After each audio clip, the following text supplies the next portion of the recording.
great day to talk hockey with Grant McCagg on HabsCast.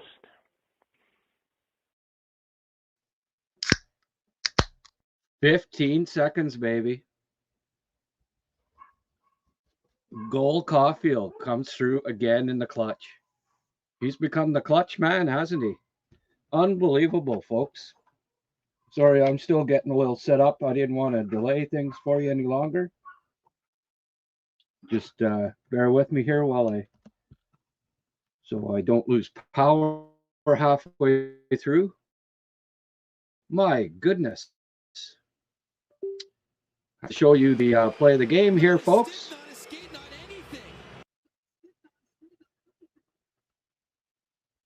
See that again?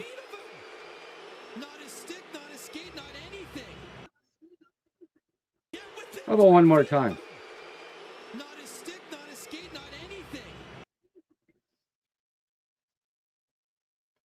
You think the refs deep down's kind of glad that Minnesota didn't pull that off? He goes, apologizes to Hudson, and then gives him another one in the third period. The hell was that? Anyway, good thing it ended up in a win. That's all I can say. Cheers, anybody that's having a beer. Cheers to everybody.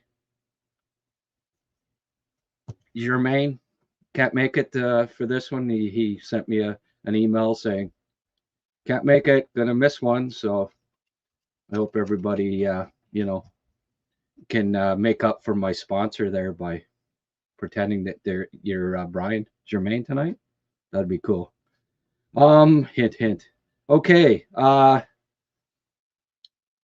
Finally beat the friggin' Wild. I'd looked up stats earlier and said that the Habs had beat Minnesota last year. Apparently, according to Mudryk, and he's the man, it had been 9 straight. I thought it had been like forever since they had beaten them. About time, right? Needed that one for sure. Hey, unlike Saturday night's win, which wasn't really deserved, this was fully deserved tonight. It shouldn't have been close, really. Habs first 24 minutes outshot them 16-3, all over them. You know, you were starting to get that feeling again, like, oh God, here we go. A team that doesn't deserve to be anywhere close to being in it could win it. And of course, it being their arch nemesis, the Minnesota Wild, who, for whatever reason, the Canadians in recent years have not been able to beat, despite Minnesota not winning any friggin' playoff series in the last who knows how many years. But like, the refs didn't call trips when the Habs got tripped, but when Shadows got tripped, oh, there's a penalty. Like, I really hope that Lane Hudson doesn't lose out on the Lady Bing for tripping a Shadow, right? Because that's basically what he did. But I mean, I haven't seen much worse calls than that. Like, how does the ref, no matter where he's situated, and you knew when you saw Marty there, he's like just going crazy, and it's like, what the hell's going on here? Like, you knew that it was a phantom trip, and sure enough, the ref went and, supposedly apologized to Hudson to start the period. But I think what he might have said was, don't worry, kid, I'm going to give you another one. I don't know. Anyway, despite that, despite the refs, despite the bounces going Minnesota's way as they had for the last 7 years, they pulled it off. I mean, I was confident that they'd get them in overtime anyway, but Minnesota didn't deserve a point tonight. So I'm glad that the Habs pulled it off in regulation. And hey, ROW, right? Everything counts. It's good to win one in regulation, because if you end up tied with another team, that, even though I think the Canadians probably aren't going to win any of those tie breaks because they've ended up having to win several in overtime so far this year. But yeah, I like this. Go Habs, go Canada, go FU. Donald J. Trump. What did he say now? I haven't been I haven't been on social media for a while there. Don't tell me he invaded Greenland. Yeah, so it's thank you, Don. I appreciate that. At least you're like far away up in the boonies. So let's have a look at the statistics here. There's Ivan. Oh, I might as well talk about Ivan for a while. He's holding a stick up at Quillon, Quebec. You ever been to Quillon? Bet you don't even know how to spell it, eh? It is close to Chauvel, my hometown. Well, birthplace, anyways. Born in the Chauvel Hospital, but we lived in Renfrew at the time. But my parents are from Chauvel. Quillon is just up the 148. Ivan went and visited the plant there. Got his flooring from the lads at Logs End. Absolutely beautiful stuff. If you are looking for flooring, look these guys up. Tell them that Grant sent you, and they'll fix you up. logsend.com. Go check out their website. It's beautiful stuff. I think you'll be blown away. Oh, Sam. Thank you, Sammy. Got $2. What does Garen think of Caulfield and Hudson now? Yeah. You know what? That's right, eh? Little bit of Olympic revenge for Cole Caulfield. I hope you guys were able to hear me. I didn't have my mic too close, but yeah, just a little excited getting set up here. I wasn't thinking, I was thinking, oh well, got a little more time here. The gonna go to overtime and maybe shootout, and then all of a sudden, whoop, scramble time. Lane Cole ends it with 15 seconds left. Let's have a look at the stats here for tonight. Ivan Demidov, absolute beast. That line wasn't. One guy was going on the Cappy line tonight, and it was Demi.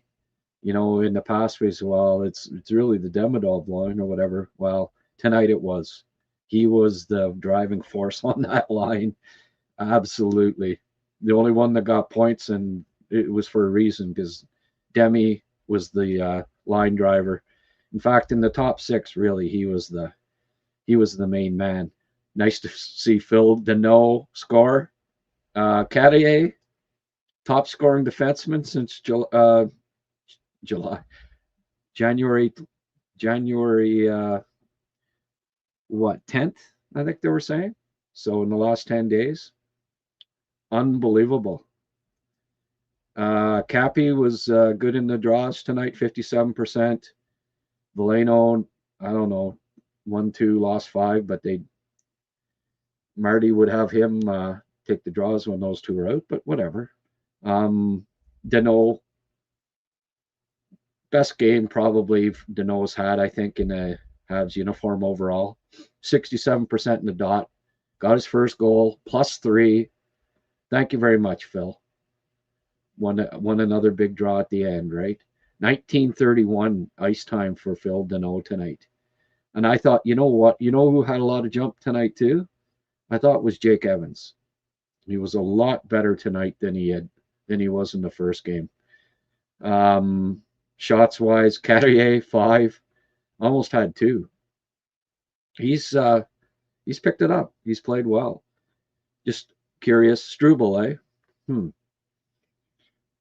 Even though he was paired with Hudson, or supposed to be, he only ended up with 11 minutes. So they kind of mix it up a bit. Obviously, Goalie and Carrier, they put them together, and they had Struble sort of with Hudson, but Jaden had a stumble again, but they almost had paid for it too. And I know, please don't, because Struble was solid other than his stumble, but sometimes it can, it can haunt you there. Didn't mind,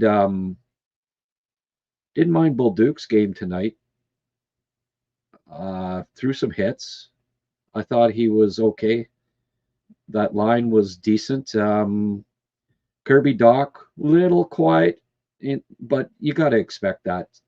Still, he had 3 block shots. Came up big. He didn't hurt the team by any means tonight. He just wasn't. Hey, it's going to take him a little while to get his legs back, I think, right?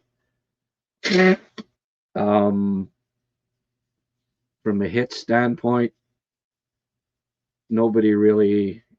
Slav and Struble each had 3.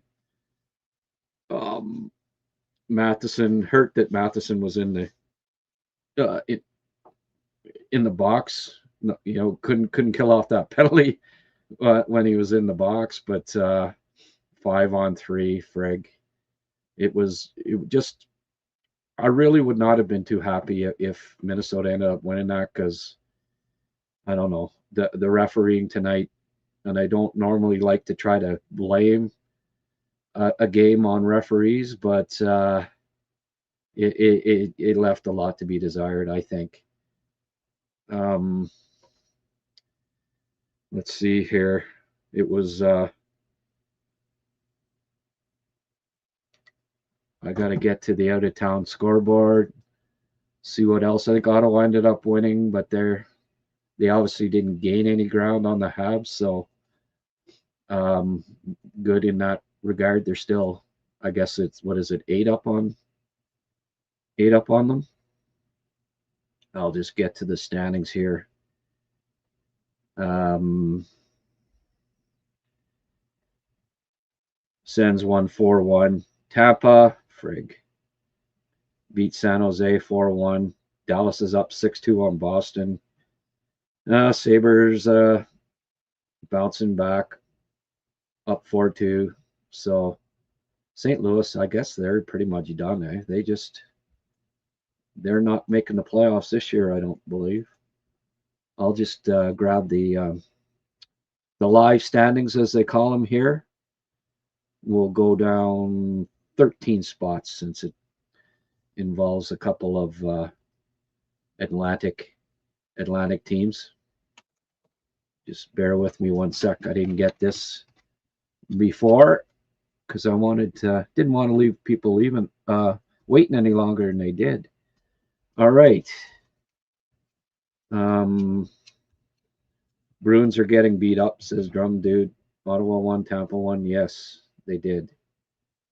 All right. I'm just going to bring up the standings here. Just give me 5 seconds. There we go.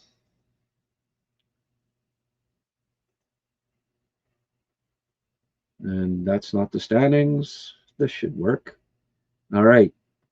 So Tampa on top in the conference, 66 points. Montreal keeps staying, close enough. Only a couple points back, 3 points back. So the Habs are third in the division, but they should maintain a 4-point lead on Buffalo.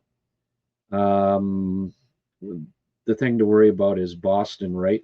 And at this point, if they end up losing 58 points, and the Habs have 63, so 5-point cushion right now for a playoff spot, which is hey, better to be up 5 than down. That's all I can say. At this time of year, it's tough for a team like Ottawa, who's at 53. Oh, so they're 10 back. Oh, it's going to be tough for Ottawa. They're certainly, I don't think, going to catch Montreal, but team like Ottawa has to get through 1, 2, 3, 4, 5 teams to get to get into a playoff spot. But lucky for them, it's only 4 points, 5 points really to get back in it. Boston looks like they're starting to, although hey, they had won 5 in a row, right? Maybe beat up, but they were on a 5-game win streak going in. So Carolina's in second with 66, but right now it's safe to say the Atlantic is the, four of the top 5 spots are taken by Atlantic Division teams. Other than the Colorado Division, obviously at the top, you got to say depth-wise, at least the Atlantic is. There's no weak sisters this year in the Atlantic. Safe to say that Buffalo, Detroit, and Montreal have caught up with the Torontos and the Floridas at this point, so that's good. Habs go wild. Yeah, I did consider using that as the. Yeah, that would have been good. I decided to go. I don't know. I decided to go comedy route instead for my. I hope there aren't too many people that say, "What? Is he serious?" Richard Trophy favorite, Alex Carrier. I do attempt to be funny sometimes. I don't know if it always succeeds, but hey, nice to see nice to see Alex on a heater there, right?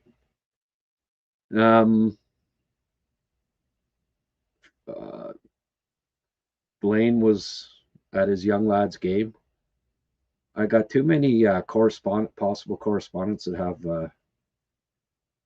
have family members playing hockey that they got to go. So I'm solo again tonight. What a effing game we played. You know what? It was good.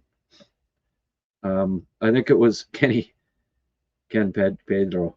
I think it was a different blind guy tonight. Sammy, man, that felt good, that goal. Hey, absolutely felt good. It's really like it's deflating when you're clearly outplaying the other team. I think the shots were something like 26-13, at one point, and then 2-man advantage after the blown calls earlier. It was it was very deflating. Danielle with his Gretzky donation, thank you very much, Daniel. In case you missed my first donation, here's one more. Oh, I don't think I saw it, or did I? Thanks, Mark. Oh yes, of course I did. Lane has telekinetic powers. Does he ever? Again, highlight of the night. Let's show it again. Not a stick, not a skate, not anything. One more time. Get within 3 feet of him. Not a stick, not a skate, not anything. Not a stick, not a skate, not anything. Good call. Man.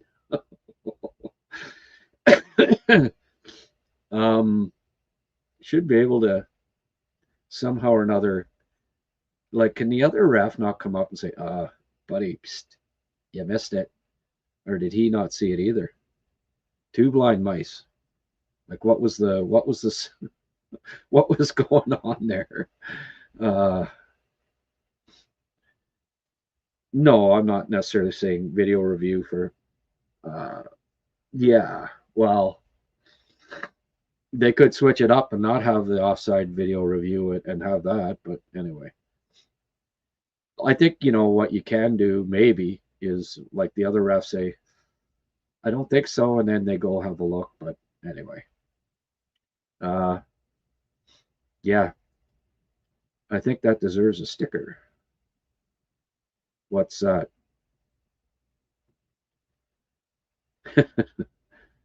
Yes. Well, Hudson is pretty magical there, but his stick isn't that magic. Anyway, hey, refs are human. They do make mistakes. Thank goodness it didn't did end up costing the Habs the game.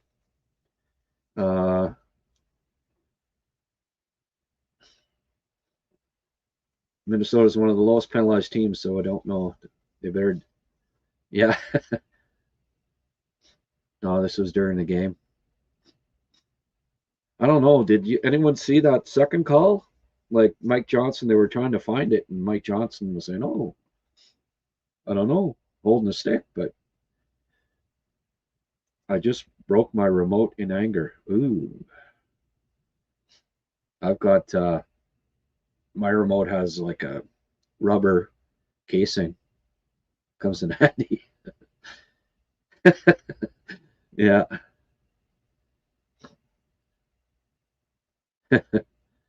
Anyway, few people are commenting on the missed call there.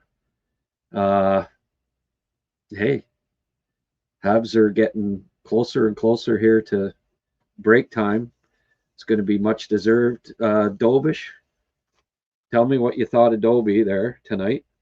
Hey, he battled, right? Keeps winning games.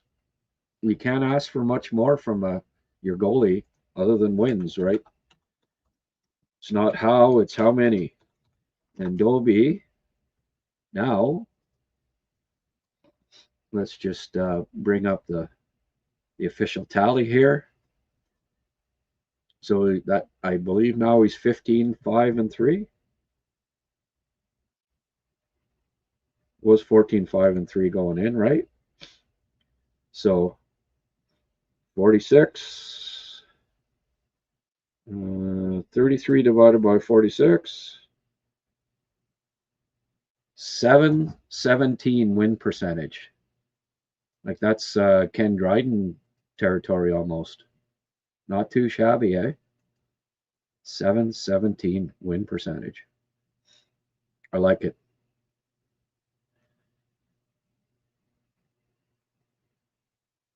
Blind bats. Yep. Kirby looked fine. Yeah, I thought he was okay. When Hartman went out after him there, I was sort of hoping that he'd freaking just drop the gloves. Okay, I'm back. Pound the little prick, but he didn't. Kenny Pedro, Walsted really kept Minnie in it. Yeah, I think so. Galley had a solid game. You know what? I don't disagree with that. Dino winning faceoffs. Not only that, he scored a goal. And then the big slapper, he almost had two. Imagine Kerry and Dino had two goals. I don't know. Would have been crazy. Stupid TSN. Give 3 different stars than what the actual 3 stars presented on the ice. I don't know. They want to, I don't know. Sometimes, that their 3 stars are better than the ones that are on the ice, but Demi was the second star, right? Who got this, or the first or third star? Who got the second star? I'm assuming Cole got the first, but that line wasn't clicking to start, but at least Cole got the game winner. Yeah. But I didn't mind the, Dano Anderson Galley line was half decent. Galley hasn't hurt the team lately. I know we like to say he's finished and this and that, but he's been skating okay lately. Yeah, he can't be out on the ice for more than a minute or he's completely gassed, but I haven't minded Galley that much recently. Except, well, I mean, sometimes he still, but I thought he was okay. And Demi, you know what? He's making a case for. He's certainly not going to just hand the rookie the Calder Trophy to Schaefer, is he? Just curious what the what the spread is here now. So Demi, 41 points. No, it should be probably, what, 43 now? Schaefer's got 34. So 9-point spread for 9-point lead for Demi. Demidov leads all rookies in assists. Cappy still leads all rookies in goals. A little better game from Cappy tonight, but still, I don't know. I think he's a little fatigued. Almost wish he was taking the for his sake that he was taking the break off, but he's not. Hey, smash that like button if you can, please. Yes. I would appreciate that very much. We haven't got a whole pile out here tonight. 97. Not exactly teaming. Folks, if you're watching, and apparently about 500 have had a look on X, come on over to YouTube. It does me a lot more good. And hey, we welcome everybody that wants to join in the live chat. Say your piece, and there's a good chance that what you say, as long as it's not over the top, will get read. 30 game-winning goals. That would be Goal Caulfield. Sniped at 8 and said, "This one's for you, Bill Guavin." Horrible Colin Hudson. Habs could have had a lot more if not for the tender.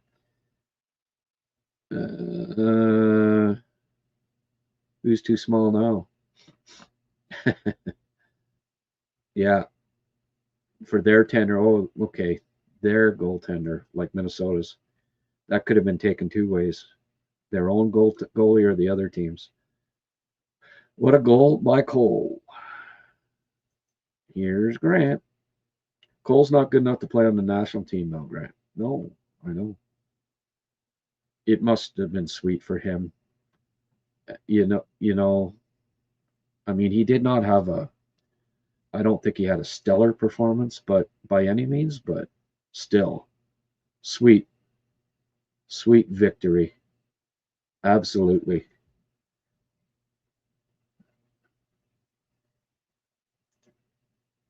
Goal Clutchfield.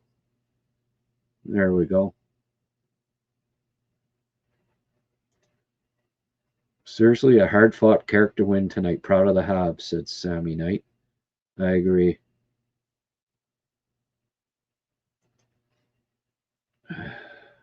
Wonder if Marty or anyone else throws a little dig at the refs. Yeah. I don't know.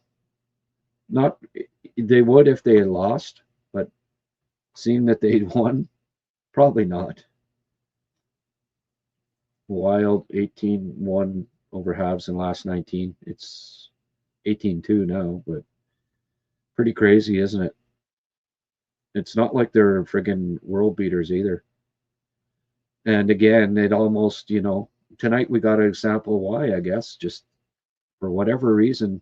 There have been games among those 19 that the Habs outplayed them.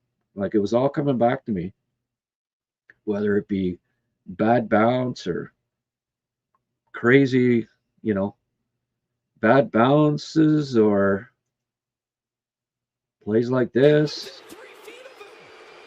Not a stick, not a skate, not anything. Get within 3 feet of him. Not a stick, not a skate, not anything. Almost sounds like a pro wrestling commentary. all excited. Well, it was kind of incredulous, but you don't see calls blown that much usually. But yes, it was definitely a blown call. Sheldon, solid win by the boys. Keep it going. Thank you for the tuning, Sheldon. I appreciate it, as always. Oh, here's my 2 bits. Marlin pitched in a couple bucks. Hey, doesn't have to be, Doesn't have to be a ton of money, folks. Any contributions at all, they're all appreciated. Doesn't matter whether it's $2 or 18 pounds. Thank you very much.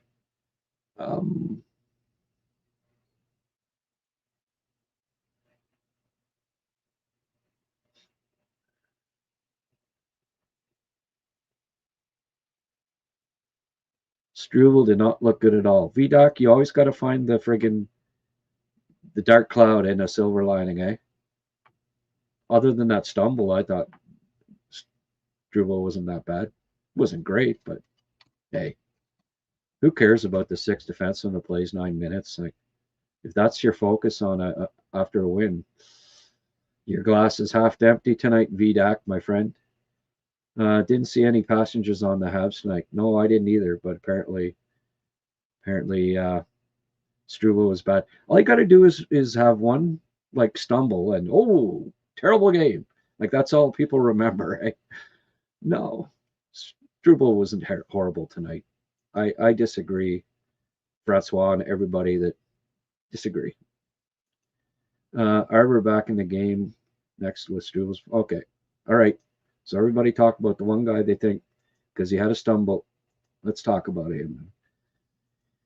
Oh well, tomorrow they'll be perfect, boys and girls. Back to the stats here.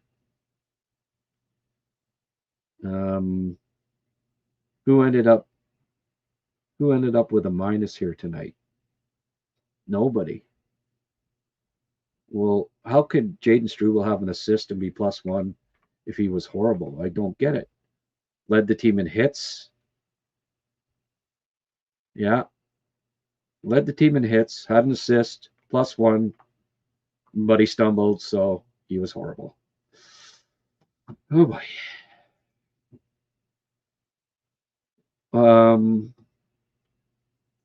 Why does it take? What does it take to rescind the call? Is it only high sticks? Well, yeah. Pretty much. I mean, it's got to be something that can be reviewed, and you can't review a trip. It's just the way it is. But anyway, Habs won. That's the main thing, folks. The main takeaway. I hope Guerin had an unobstructed look at what he passed up for in the U.S. roster. You know who made a couple of really good defensive plays tonight? Well, Hudson always does, but Cole Caulfield, he was quite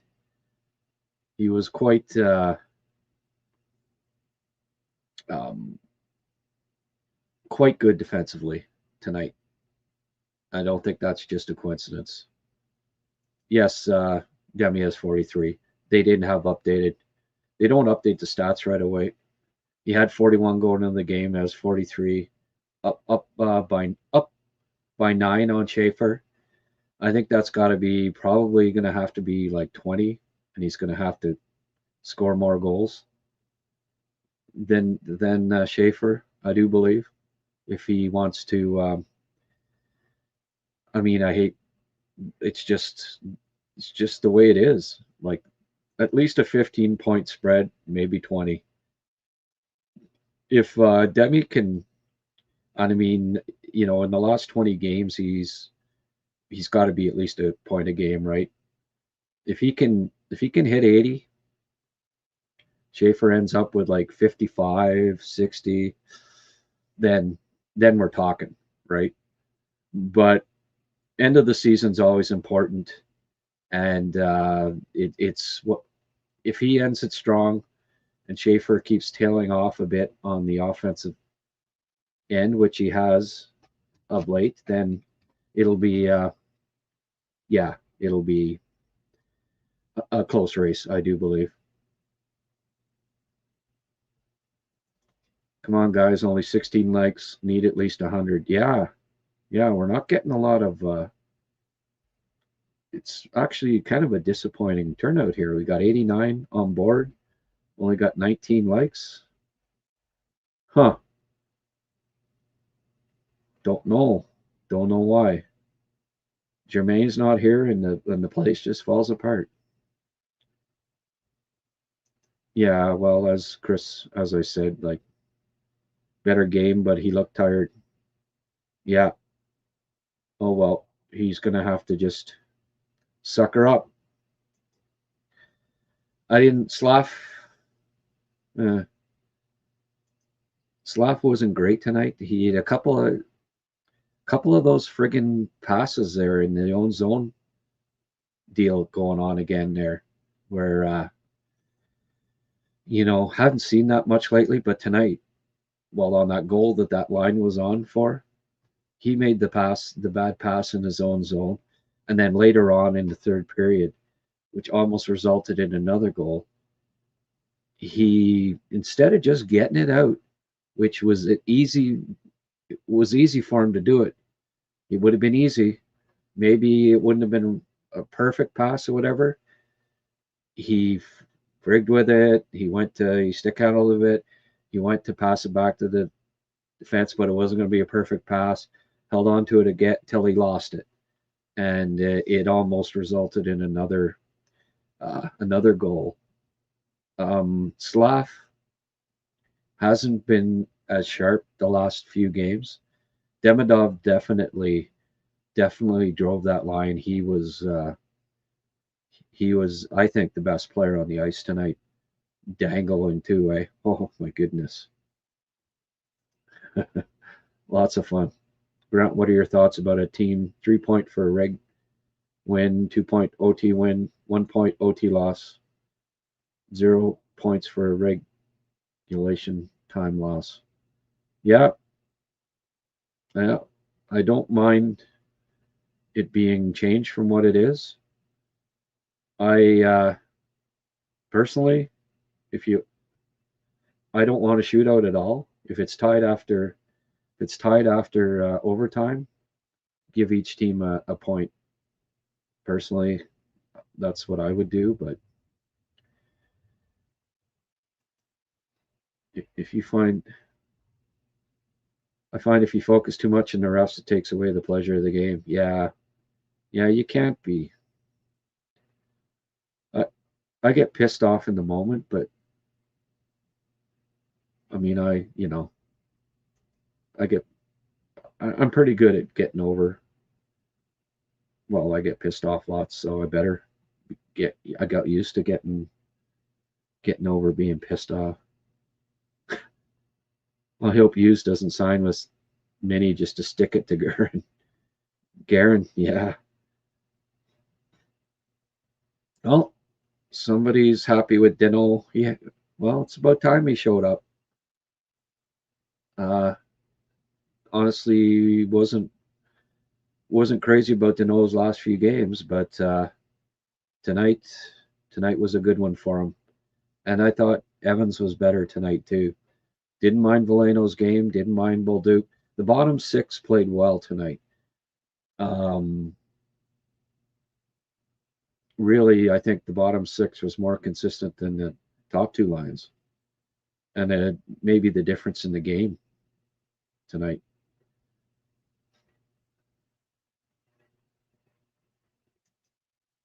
Refs need to be interviewed at the end of games. Oh well, that's not going to happen. Grant, what are your thoughts about? Oh, sorry, that's a repeat. Um, Hudson was first. Oh, okay. Well, Dino was second. Oh, of course, yes.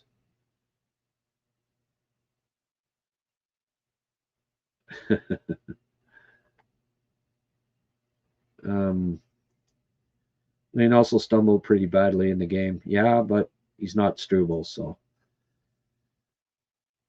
Uh, yes, Mark got to pick up the slack for Germain. Well, Don's pulling a Germain. Actually, Don's the other guy that does this. That gifts out HabsCast memberships, and he's gifted out 5 HabsCast memberships. So excellent. Thank you very much. Oh, and look at that. Apparently, it went up to like 48, 49 likes. Just had to ask. Yeah.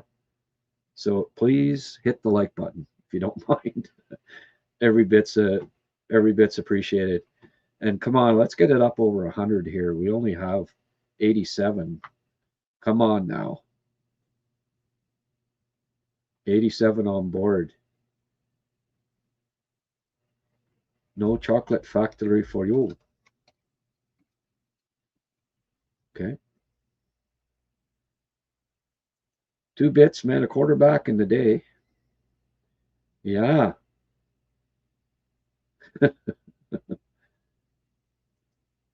I missed something. I like our 3 goalies just fine for different reasons. I'm okay with our goalie depth and development. We will get a haul for Hughes if he doesn't sign. Oh, Minnesota Wild fan. Good day, sir. Swerve, 95. Yeah, that's true. You better make sure that you trade him, though, right? Wouldn't be the first time, but yeah, yeah. Uh, you would get a king's ransom, I would imagine. Mind you, gave up 3 former first round picks and a first to get him, so you'd be wanting to get at least that back, right?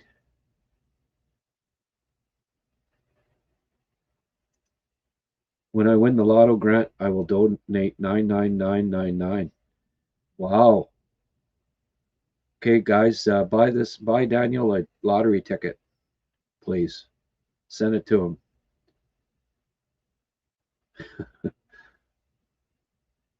$99,000. That'd be nice. Russ should have gone a penalty to the Wild when Struble tripped as a compensation. Oh, yeah, there you go. Yeah, yeah, I agree. Absolutely.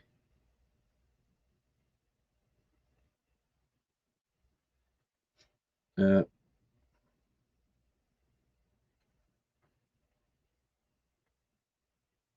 what's this? Oh, back to back and our 5 best players out. Quit your effing bragging. There we go.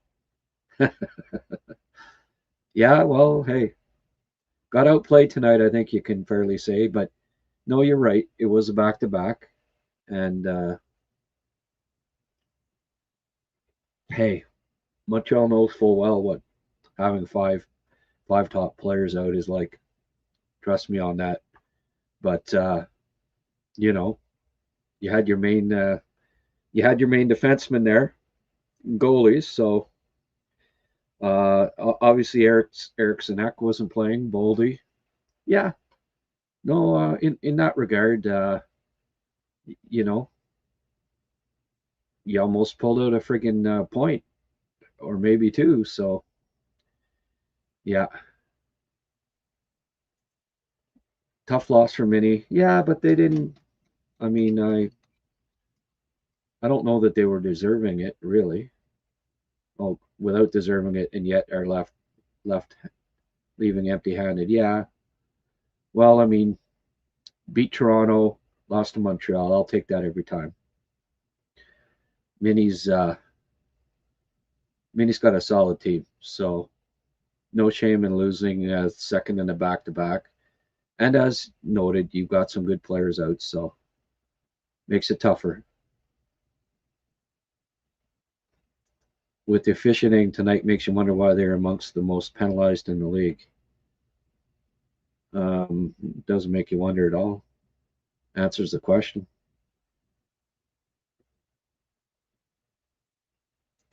Thanks, Grant, for the effort and the consistency. Thank you for coming out. I appreciate it.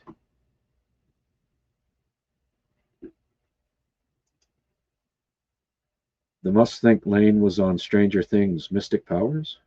Oh, they must think, yeah.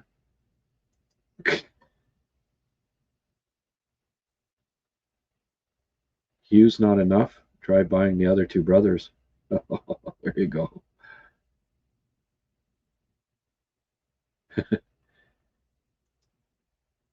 You that upset you had to come on a Habs podcast to rant? Welcome just the same. Yeah. Just keep it civil there. And it's all good. Everybody's welcome. Yeah. The rest basically owe us another favorable call. If we count only the last couple of periods, they knew they fucked up. They admitted it. Any more trades? Interesting that there's been two so far. Sherwood, the latest. Vancouver finally went back on their, oh, we need a first round pick and a top prospect for him. I mean, I wasn't paying anywhere close to that when people were asking, hey, should the Canadians trade for Sherwood? I sure wouldn't at that price. And it ended up being 2 seconds, which still, for a 30-year-old that's having a career year who has not been producing lately, that's still a fair return. And interesting that it was San Jose that did it. Hey, burgeoning MVP candidate Celebrity has put them on his back and carrying them. So kind of cool that San Jose, when Kent Hughes talks about the rebuild speeding up, you can say the same thing for for San Jose. I think Greer probably thinks, well, this is happening a little quicker than I had expected, and let's go for it now. We're in the race. Now, does Kent Hughes think the same way here? Maybe. I hope so. I was a little more encouraged by the bottom two centers tonight. I thought they both Evans and Deneau played. They have to play like that. They have to play hard. They have to compete. When they're skating hard and working hard, they can be effective. And I saw more of that from them tonight, which is good because they got to play. They got to play that way because they're not overly physical or overly big. Yeah. Okay. A lot of it's about the reffing. I think we've covered that enough. I think, 3 feet or over. have we? Not a stick, not a skate, not anything. Get One more within time. 3 feet of him. Not a stick, not a skate, not anything. Classic.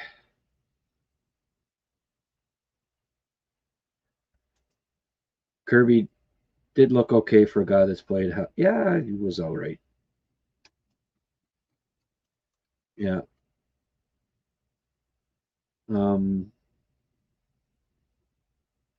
Okay. I think I have to get caught up here. Sorry about that.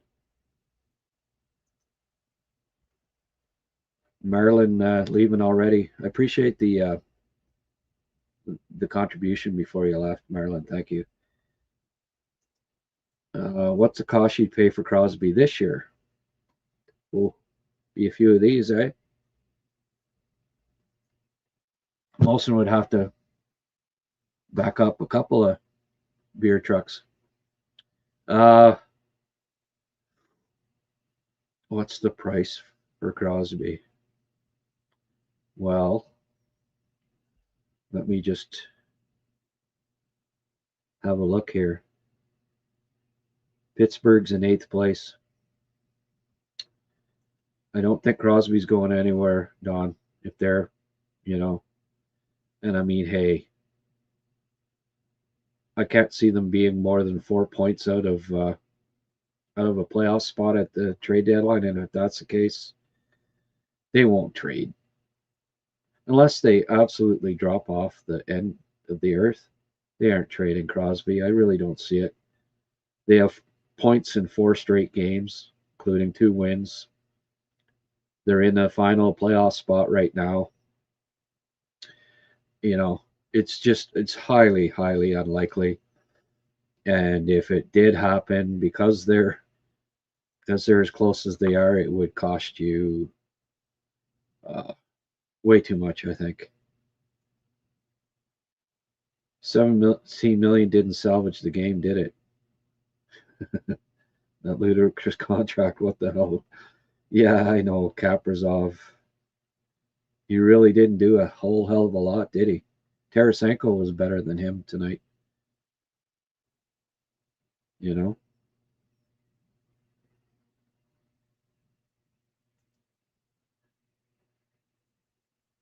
Grant, pretty sure if any of us regulars on here win the lotto, you get a lifelong sponsor.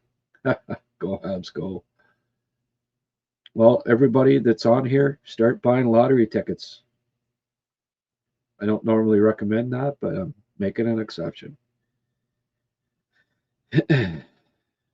Minnesota's best two players played, and no one else is even close. Well, I don't know about that. I think Boldy's better.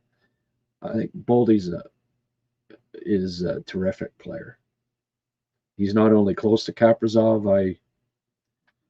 I wouldn't trade Kaprizov for Boldy, to be honest with you. No, sure would.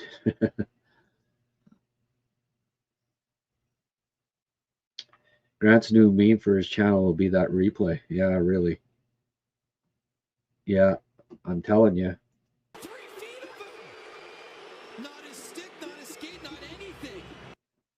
Get within 3 feet of him. Not his stick, not his skate, not anything.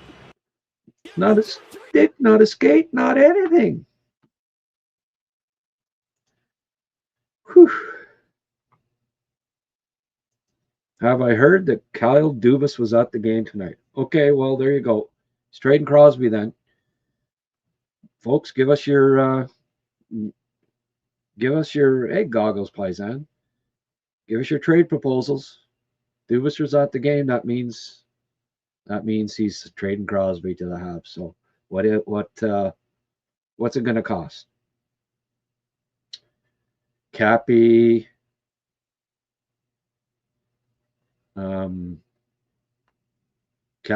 Engstrom, 2 firsts, and Beck.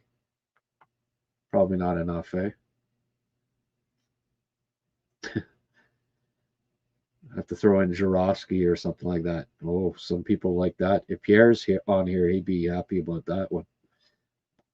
Well, stumble while skating backwards reminds me a lot of how I skate. Yeah. That was a McCagg special. I don't know if Carrier has included Wheaties in his daily diet, but hopefully he keeps his cupboard well stocked. Man, oh man. Superstar. Let's just have a look here, as I'm a little bit curious. I wonder how long Texier's out for. Was he really injured? I would think probably, right? Sammy Blais didn't get to play, but you know what? Galley's not going to be out of the lineup anytime soon, ladies and gentlemen. Carrier's up to 15 points, or was. So he's got 16 now. Did he get 2 tonight?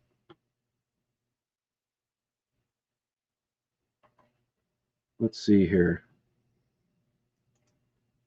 I just want to.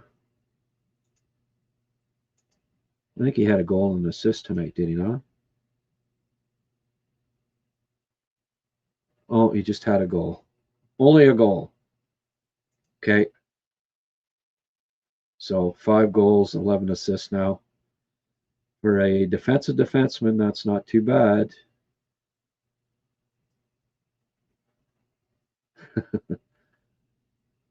Four goals in his last 6. Okay. Or no, 4 goals in his last 5, folks. And he has 7 points. 7 points in his last 9 games. Heating up. He wants to get back. He wants to get in that Norris Trophy Rocket Richard discussion too. Hey, I love it. Oh, there's Frankly Mahavich. Frankly Mahavich. Would you trade Kaprizov's contract for Boldy's? Yeah.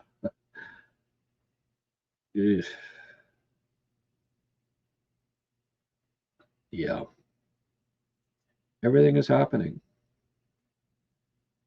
How happy were you to hear Mike Johnson come? I hope he stays. He's the best. Yeah, Yeah. Hey, I don't know.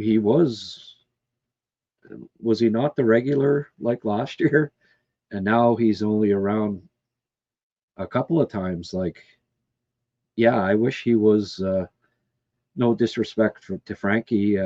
Frankie does an okay job, but I do like Mike Johnson a little more as a color analyst, and I'm not sure why they got rid of him. Uh, Pittsburgh's not trading Crosby. I think. Wondering about Malcolm. Yeah, yeah. Oh, Crosby to the Habs for the entire team. Less goalies. Yeah, wouldn't that be nice? Do you see Minnesota going all in to win this year or something? Yeah, um, they have to get a center. Yurov's maybe can be a second line center at some point, but I think it's a little early. He's a little young for that. Not enough pro experience in North America.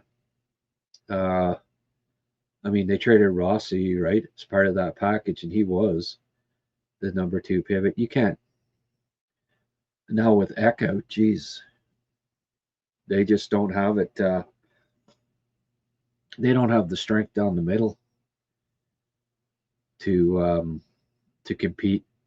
Hey, they got to beat. They got to go through, you know, Colorado and Dallas, right, just to get out of the division. So it's I don't see them.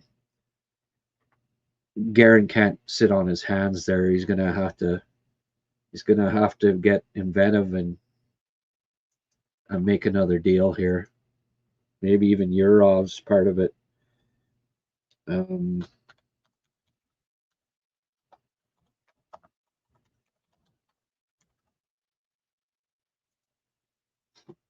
let's see what they've got on the farm here. Alquist. They didn't even have a first round pick last year, so you know, Ryder Ritchie, Kiva Harju.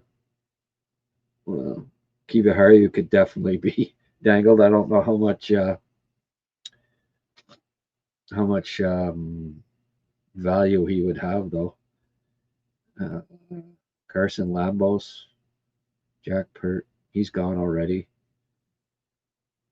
Not a heck of a lot of prospects that they could dangle that would have a lot of value. Ryder Ritchie's playing BU, 13 points. Yeah, I like Benak, but maybe they could dangle Hallquist and Benak and a pick or something. I don't know. They're not exactly swimming with the pieces that you'd want to pick up a significant piece from another team.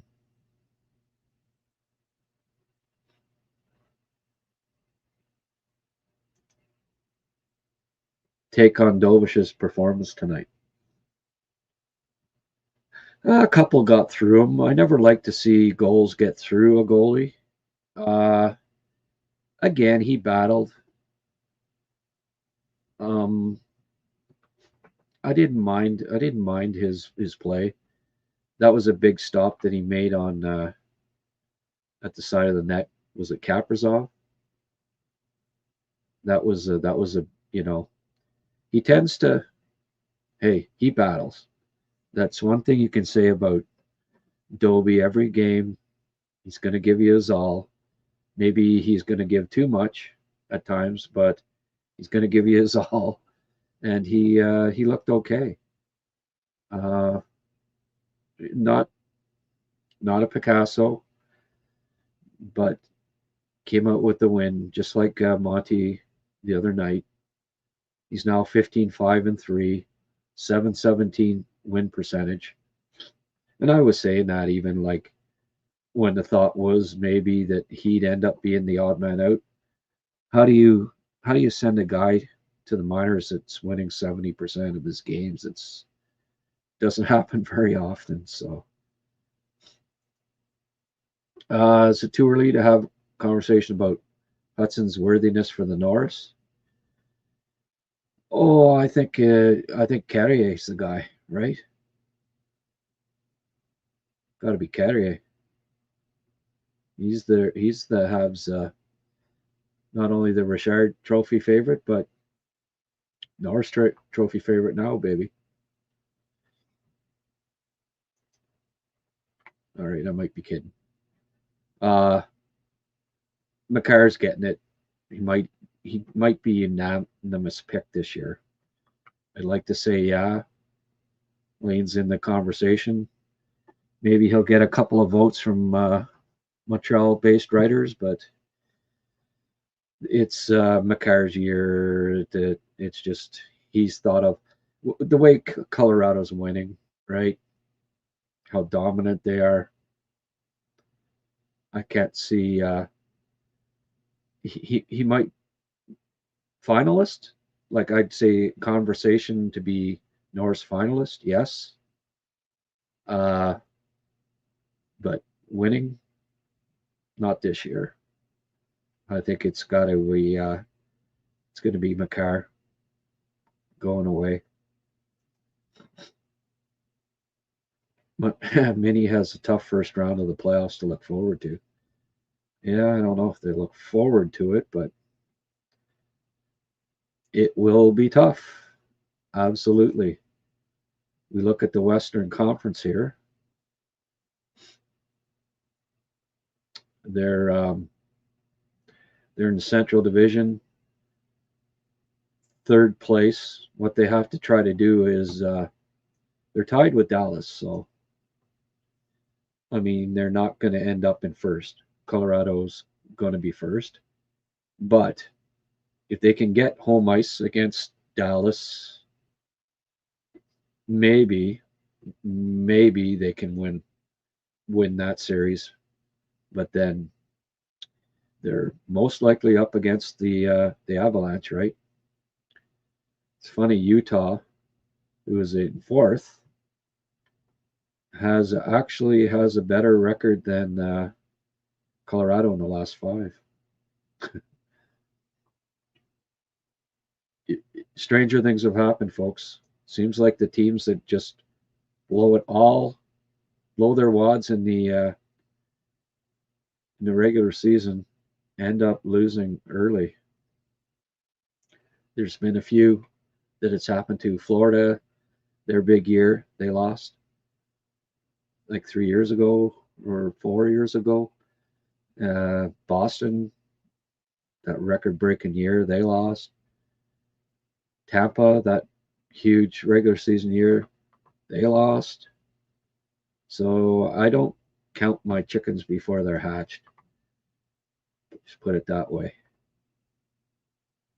We have 64 people on here. Guess I'm not being entertaining enough tonight.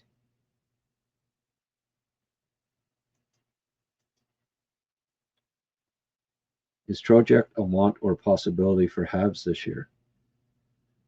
No.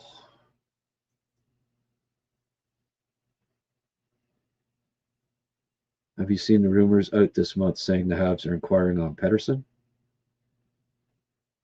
Listen, I haven't, and there's rumors on every single player because the Habs have so many fans. They get linked to every single person that might be available. Everyone. Doesn't matter. They get linked to it because it's clicks, right? No. I know Kent Hughes, and no. Elias Pettersson will not be a target for the Montreal Canadiens. I'd be shocked.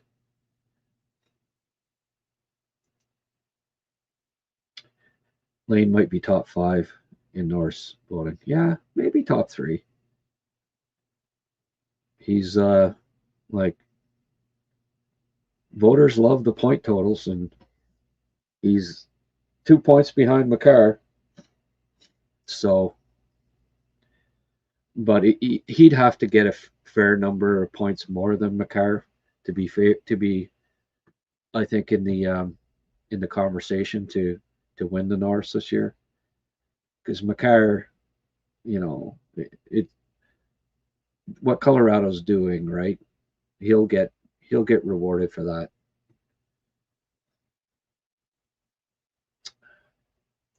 Carrier for the Richard, my mistake. Oh, and the Norris. I think he can do the double, frankly speaking. I'm not a big Trojack guy, no. Honestly, I think he's overrated. His defense, he's not very fast. He's not very big. No, no to Trojack. Hey, why not? Come on, Carrier, you're on a heater. Keep going, buddy. Yes, he is 2 points back. Fuse is even having a nightmare about PD. I might cancel my Habs.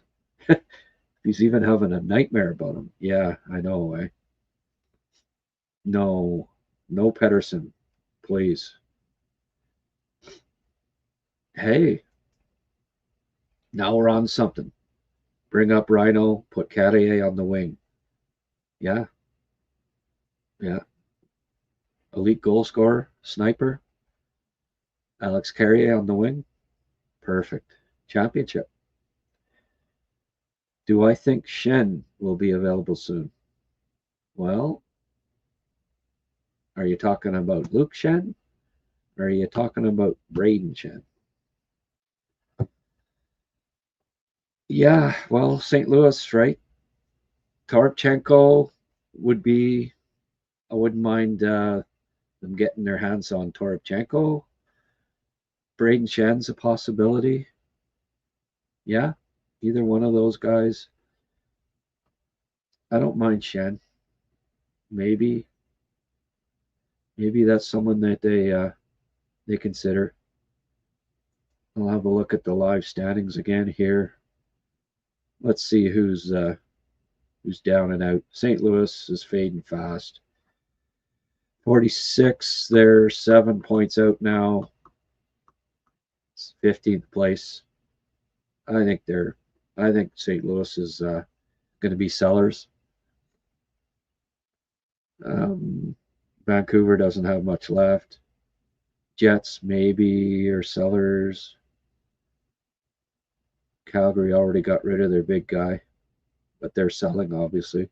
Coleman's a possibility. The rumor is that Montreal is going to have to pay dearly for him. I wouldn't go nuts. If the price is too high, just, it's the future that's bright anyways. Don't go nuts on a 34-year-old Blake Coleman. I don't think. Columbus, 6 points out. Yeah. They may be looking, although they had won 4 in a row before losing tonight.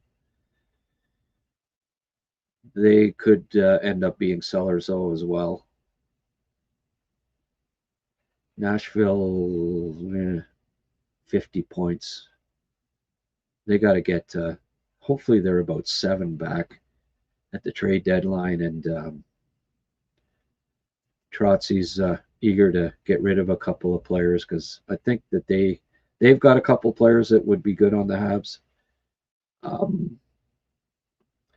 St. Louis has a couple. I don't know how expensive Braden Shen would be, but he'd be a nice add to the Canadians. He adds grit. Cup winner. I don't mind. There aren't many guys that could play a top 2 center role that I think the Canadians could target, but he'd be one that I'd definitely kick the tires on, Mark's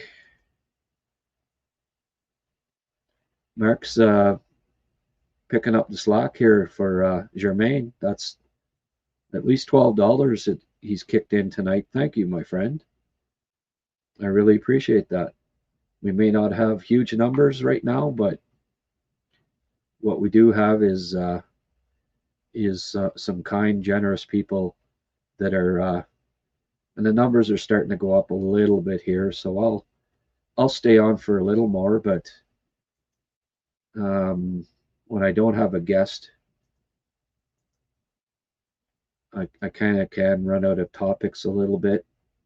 So here's one for you. Who's going to win the Olympic hockey event? Anybody got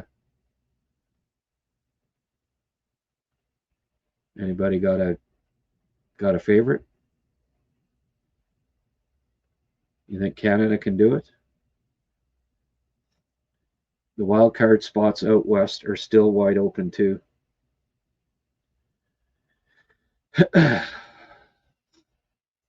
Canada? Yeah, with Binnington and net, how can you lose, right? I hope they don't start with Binnington. I think he's got to be, yeah, he won it last time, but I think you got to hand it to one of the other two, either Kemper or Thompson. I'd probably start Thompson to begin. I think he's been the best goalie of the three over the past year. So why not start Thompson? Start Thompson off, and if he's playing well, I don't think the defense is that bad. I know had Liam on here conversation, and he thought that the defense was too slow, but I don't think. And I've got more faith in Drew Doughty too than some people. I think Doughty's just a winner, and I don't think he'll hurt. I don't think he'll hurt the team if he's playing. Hey, he's still, LA's a half decent team, and he's a big reason why.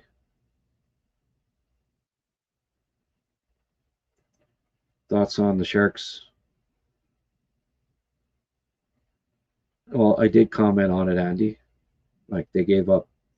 They were asking for 2 first-round picks, and a first-round pick and a good prospect. No way you were paying that for him. And then looking for 5 years at 5.5. Oh my God. Buyer beware. That's all I can say. Dude's having his career year at 30 years of age. I don't, I'm sorry, but I don't, that scares me. And also the fact that he had cooled off there. Let me just see. I think he only has 1 goal. 1, 2, 3, 4, 5, 6, 7, 8, 9, 10. 1 goal in his last 10 games for Vancouver. I don't know. I'm glad that the Canadians steered clear. And in part because of what he had said about Slav. Didn't want him. And Calgary, I like the return they got. I like the return they got for Goggles Paisan got Wilma's friggin' credit card. Right on, Goggles. Yabba dabba doo. I sure like talking to you. The Flintstone phone, eh, Bart? What toy do you want, Bart? Flintstone phone, Flintstone phone. Yabba dabba doo. I sure like talking to you. That one always got me. I'm not watching the Blues, but it is a red flag. Rain has slowed down. Yeah, he has slowed down too. Like I say, as long as it would, Yeah, yeah. Worst plus minus in a team, minus 24. Yeah, yeah. Well, I mean, that's why maybe the cost wouldn't be as high. That's sort of why I'm interested in him too, because I think he's having a down year, but I think it's in part due to just the Blues sucking in general, right? He's minus 24 because Bennington can't save a friggin' beach ball, you know. Um, so I don't think the cost would be that high. Certainly not interested in paying the price that you would for Braden Shen at his peak, because that would be really costly. But I would at least um, toy with it. You know, I'd kick the tires anyway. But yeah, the Canadians don't have no need to overpay for anyone. That's why when I do bring up suggestions, it's more along the lines of a Mike McCarron or someone that wouldn't really, I don't think, cost a hell of a lot at this point. Thompson should start, Kemper backing up. It's how I do it. Well, I guess they'll get to camp, right? And whoever's playing well at camp, right? Will they'll hopefully give it to the team that's this is from Wilma. Wilma. Goggles, you're the best. Thank you. And the 6.99 too. I like that. Nice figure.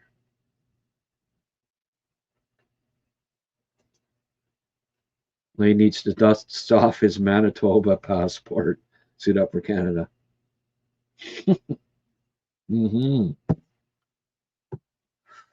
Yeah, Rob got a lot of heat for that one.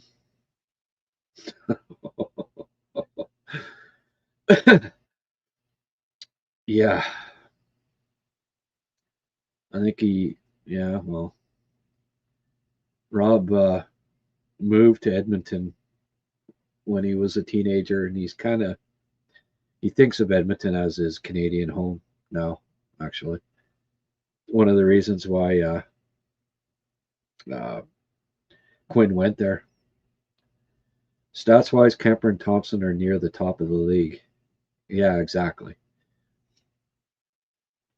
Yeah, even Thomas is having a down year in St. Louis. Well, hey, when your goalie can't stop the puck, it's tough. When the goaltending sucks, I try not to put too much stock in a plus minus. Really. Uh, Demidov continues to amaze me with his endless amount of tricks up his sleeve. That fake wrister to freeze the defense, followed by no look pass to Lane, right out of a video game. That was beautiful, wasn't it? He and then the shot by Lane. Holy frig! All that practicing that the two of them have done together in the past 6 months, or 4 months or whatever, do you think that's starting to pay off? Like, holy frig, Laner. Like, he could have done that blindfolded because they've been. If you practice something, it becomes, it's muscle memory, right? Like he could have done. He didn't have to look. He knew that's where Lane was because they freaking practice this all the time together, and they switch it up, right? Yeah, usually it's Lane making that pass uh, to Demi, but and again, this is when this power play is going to be most effective, is when they're moving all over the place, right? Why does Slav have so many power play goals this year? Because he's not just sitting over at the side of the net like he did for most of last year and the start of this year. He's got goals. He's got a few assists from there, but then he moves over to the wall. He moves into where Lane scored his goal from for some shots. He goes to the front of the net sometimes, but now his favorite spot is moving back into the kind of the left bumper spot now, right, where he scored a few there. But what's making Slav a lot more effective, I think, is, well, you can't defend it. Like, you can't pre-scout if he's, if you can't predict what his tendencies are going to be if he's moving all over the ice. Like, well, last year when he just sit over, and earlier this year too, when he just stand over beside the net, right at the goal line, and just try to pass it to Suzuki in the middle. Like, he'd do that over and over again, right? Or try to thread it through to Cole, or get it back to Lane on the point. It was like he had three things that well, after a while, if I knew that, how do you think teams that are pre-scouting him, they know. So, okay, let Slav do his thing over there, cut off the friggin' pass lane, cut off the front of the net when he gets the puck. And it became like, I don't think any of those passes to Suzuki ever got on a stick. They'd get intercepted, deflected away every time because it was predictable. Well, now Slav's unpredictable. I still think he needs to go to the net a little more, but he's unpredictable. Galley's still on the second power play. Actually, he was a little better. He does, he can make good plays. He's a better passer than he was a few years ago. I think he's gotten a little smarter in that regard, but when Texier's back, Doc obviously came in for Texier tonight on the power play, but I suspect Texier will be back on the second unit, and then it'll be Bolduc or Galley that's out. Hopefully it's Galley, because I just don't think he's a good power play option anymore. Demi interview between periods. Yeah. The English is it's got to come, but hey, so it's better. At least it's not like Michkov. He doesn't need an interpreter, right? Oh yeah, Demidov is a good kid. It's one of the reasons why they drafted him. Bobrov's dad, right, had his eye on this guy. Like, he was kind of like a talent scout for SKA, and he's known Demidov since, like, it's kind of like Bobby Orr, right? Signed to a deal with SKA when he was like 14. It's like, ooh, here's a phenom. But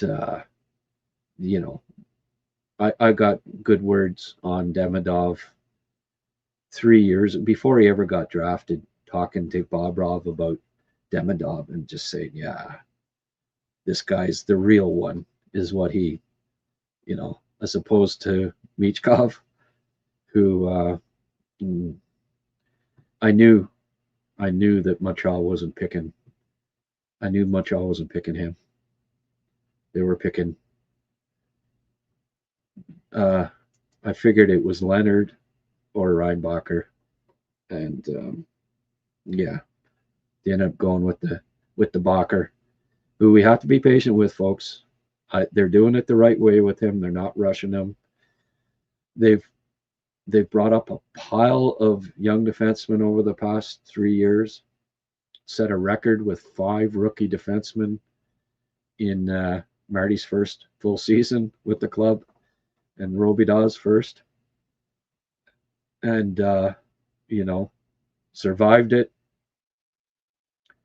but they're still green. Like even Goalie has not played a hell of a lot of hockey games for a defenseman. You don't really start to hit your peak as a defenseman until you've got like 300 games under your belt as a rule. There's always exceptions like Lane Hudson and Cale Makar, but they're special talents, right?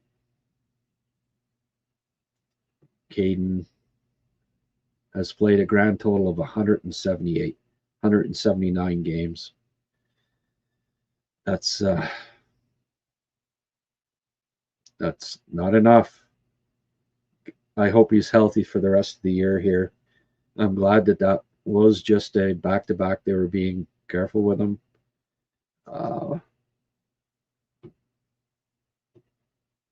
Because the last thing we need is Ghouls to be out of the lineup again. I believe the Habs will try to be somewhat aggressive before the Olympic freeze. I'll give that individual 2.5 weeks to get settled in. It'll give that. Yeah, well, looks like that's what's happening, right? This Olympic freeze will expedite. Like TSN's had, a couple of. Put it this way: they better get lots of segments. Get that comedy writing team up to par, because there's going to be a lot of filler on trade deadline day this year. Again, unfortunately, O-Dog's going to have to be tackle the mascot again in the cafeteria or whatever. Trady, they're going to have to bring back Trady, the mascot.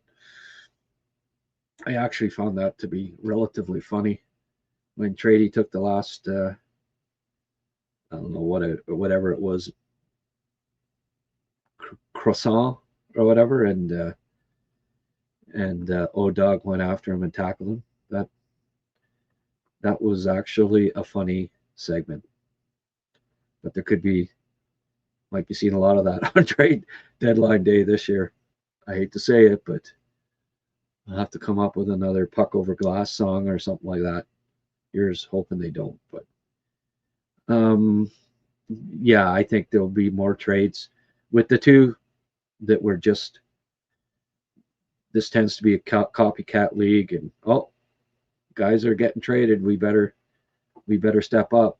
The only thing with that though is, the parity in the league, and there's still, if you're 5 points out or something like that,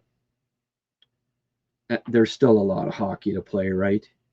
And it means that there's probably only going to maybe a half dozen teams that are looking to sell, but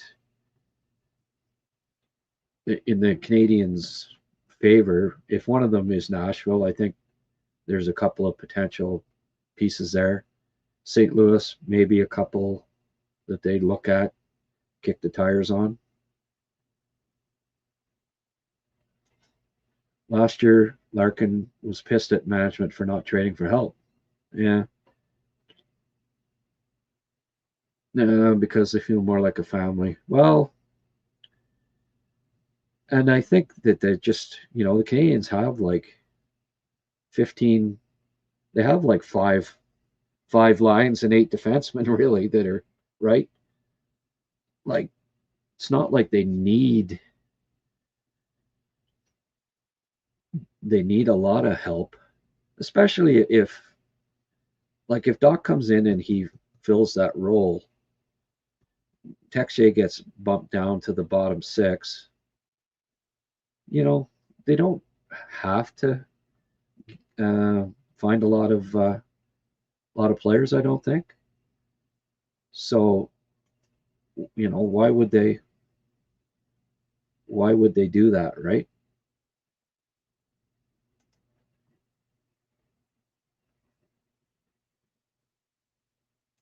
Demi has long sleeves.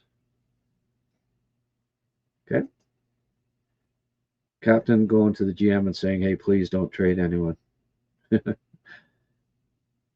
Yeah, maybe.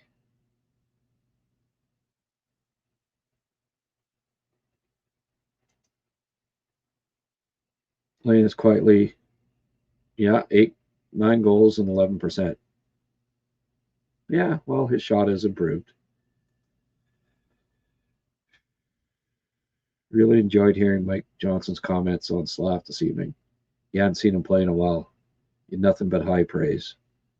And it wasn't even in one of Slav's. Wait till he sees a killer Slav game.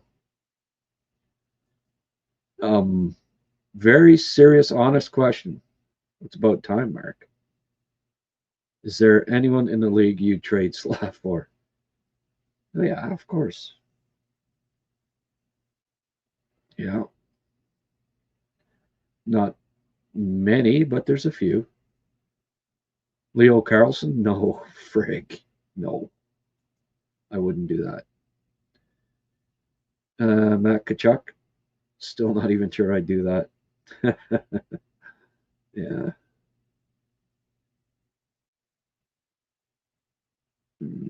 You're not sure that you would trade Slav for McDavid? Oh, I'd do that. I don't know. Bedard and Carlson? Celebrini Schaefer, yes. Bedard Carlson?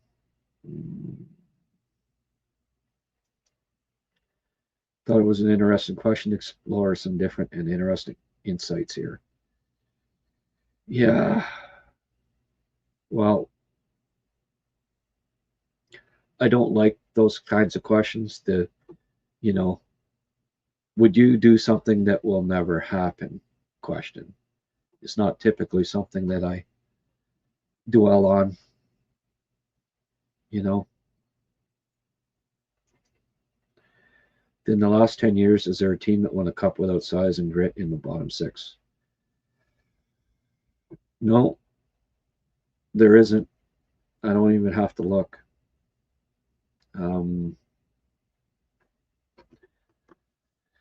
So the Canadians need to add something.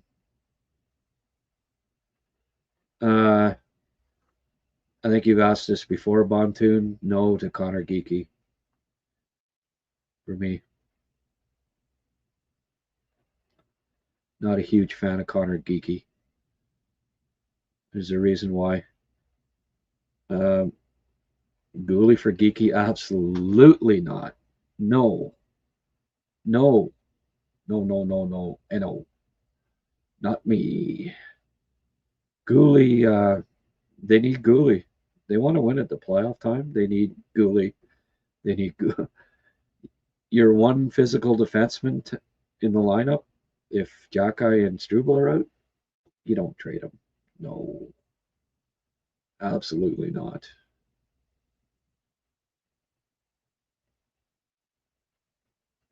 Slav for Bedard. Mm-hmm. Then you don't have how are you winning a cup? How are you winning a cup with a 5'11", 5'10" center, 5'11" fourth line center, no big winger in your top 6, one big winger in the bottom? Like, how is that, a playoff winner? How do you win a cup? It would make no sense to trade Slav for Connor Bedard, as good as Connor Bedard is.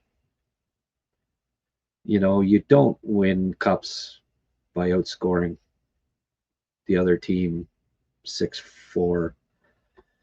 You look back on the history of how many teams that scored a lot of goals but gave up quite a few goals.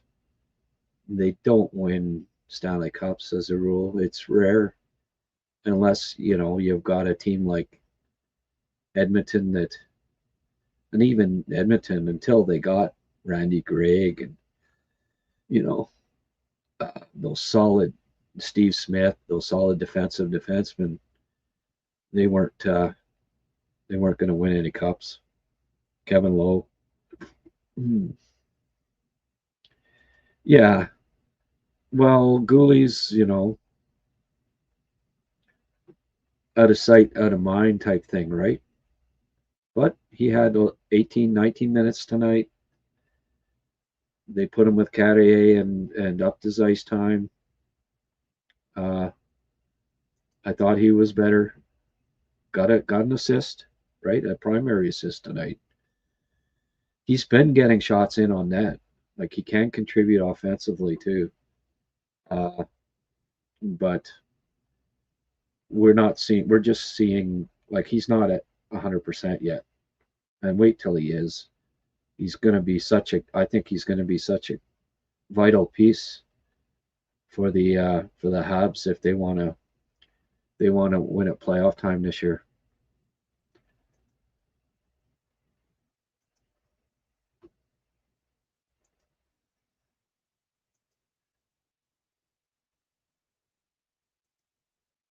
Tonight was my first real look at Walsted. The kid's going to be a beauty.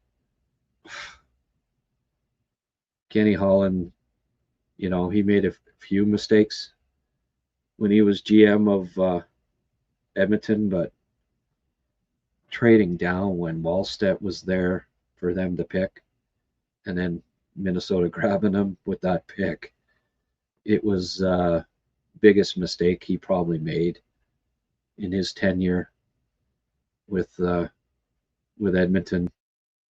Like I'm thinking, oh boy, because Walstad, everyone that I knew, I had him ranked 12th overall, I think it was. He was like one of the first that I strongly considered goalies that I strongly considered for the top 10 in recent times, and got into the 20s. Edmonton's up. Everyone's just said, well, they're taking Walsted. Edmonton trades back 4 spots. What? And then they took what? Xavier Bourgault, was it? Who is never going to play in the NHL. Yeah, good pick there, Edmonton. Yeah. Yeah, all of a sudden, yeah, Jerry and Ingram are all-stars, right? Yeah. Well, believe me, that won't last.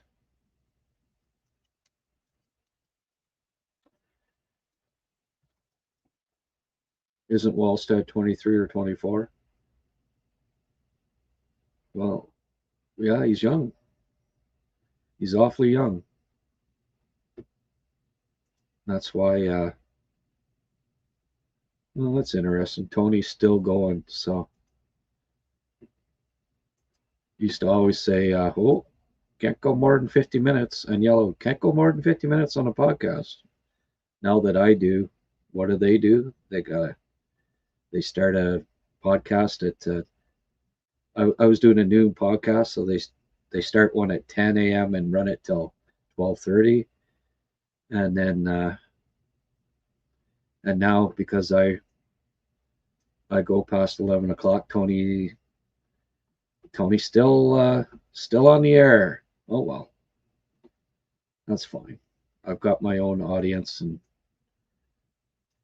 and we'll just keep slugging away here. Copying is the highest form of flattery, sir. Yeah, well, they're greedy. I'll just put it that way. I found that out when I was working with them. Dovish looks shaky tonight. Seemed to lose track of the puck so often.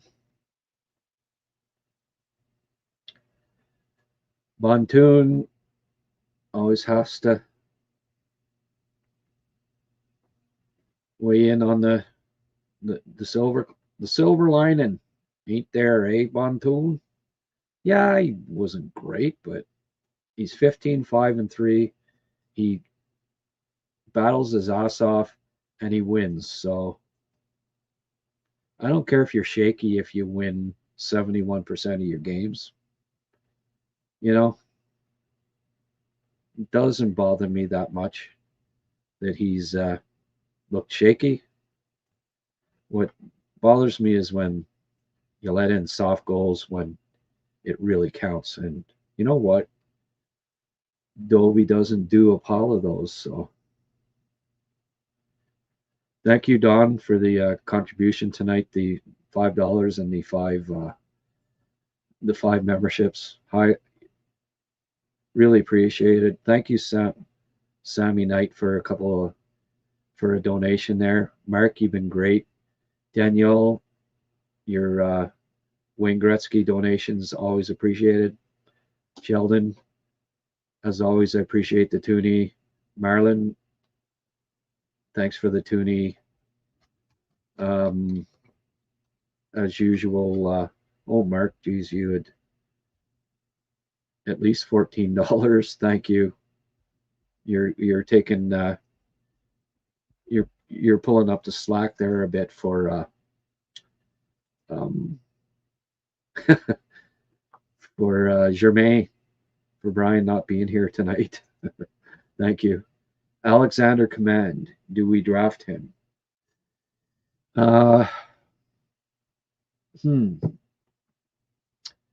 would. I like him a lot. I noticed that International Central Scouting had him pretty low. Like, if you go by their list, he'd be like second round. Oh, Mark. Thank you. You don't need to keep doing this. Thank you. I feel guilty now. That you're the one that's picking up the slack here. Thank you. Appreciate it. Alex Command, do we draft him? Yeah, I would. If he's there at the end of the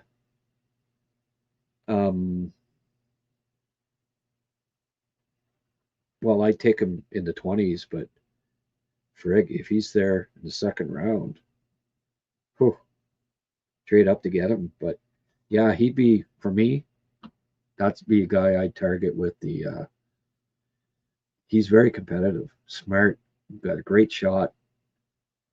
You know, he can play center, he can play wing. Really like that player.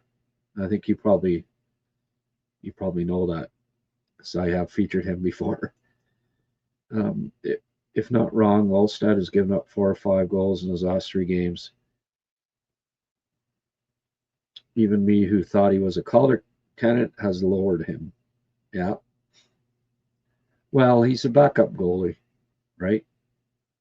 Backup goalie's not going to win the Calder when you've got a Schaefer. He's not close to those two. Demi and Schaefer have distanced themselves from Walsted. A backup goalie isn't going to win over a franchise defenseman and a superstar winger in the making. Demi might end up having the most points since Barzal. So what do the Habs need to do differently in their rematch against Buffalo on Thursday night? Oh, yeah, that's coming up, eh? Well, for one thing, it'll be at home, right? A little bit of home cooking. Hopefully they kick ass. I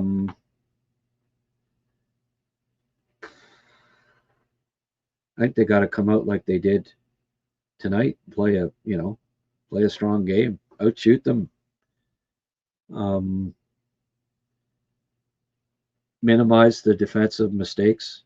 I didn't think they didn't play that loose tonight. I thought they were fairly solid on the defensive end of things. They're going to need to, I think, play a little more physically than they did the last game. Contain Tage Thompson better than they did last game. Stay away from the hooking. They have to stay out of the box. They really do. It's what killed them against Buffalo, and that's just paramount that they stay out of the box. They really have to. I think it's super hard for a goalie to win the Calder only for the fact that they don't play 82 games. Yeah. Yep. There's only been one in the last 20 years, I do believe, and it was Mason. And then he didn't even end up really amounting to a whole heck of a lot, did he?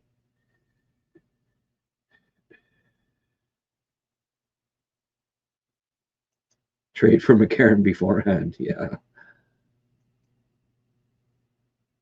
Doc on first line should help contain Tuck and Thompson and their D squad, hopefully. Yeah. It won't hurt having Tuck having Doc up there. And yeah, oh, Germain's here. Good day, sir. I thought you weren't showing up tonight. We were just saying that Mark picked up the slack for you there.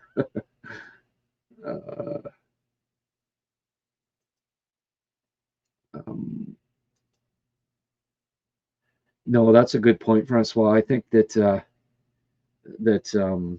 Doc will help in that regard. Certainly more so than Texier.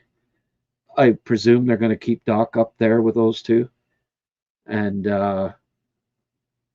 yeah, try to contain those guys, right? Stay out of the box. Hopefully, there's no phantom hooking. Hopefully, there's no calls like this. Jermaine, you got to catch the highlight of the night.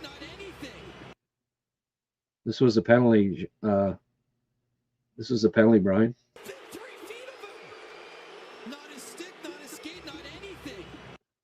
Good one, eh? That was a highlight of the night.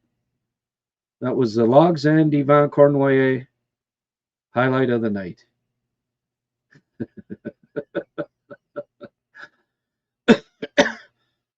So hopefully they got different refs for that game. But yeah, stay out of the box. And try to match up that line. Like they'll got a power nap this afternoon. Right on. Like try to get the Suzuki line out against, at least with the having home ice advantage, they'll have the last, they'll be able to, they have the last change. So, yeah.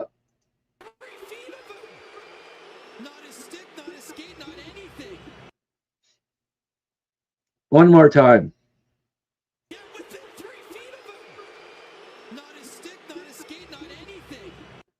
Not a stick, not a skate, not anything. I was going to lead off with that. Like, crack my beer. If they lost, crack my beer and just lead off with that. Like, not say a word, lead off with that about 4 or 5 times. But they ended up winning, so it didn't become the focus. But certainly, if they'd end up losing that one, there would have been hell to pay, folks. Absolutely.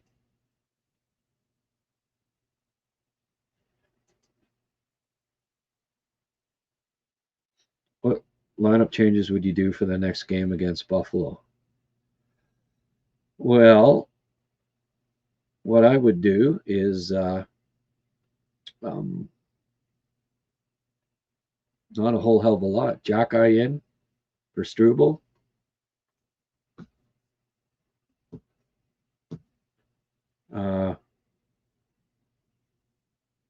Maybe Blais for Veleno, but they seem to prefer Veleno, and he gets out still on the penalty kill and takes some draws. So If Texier's back,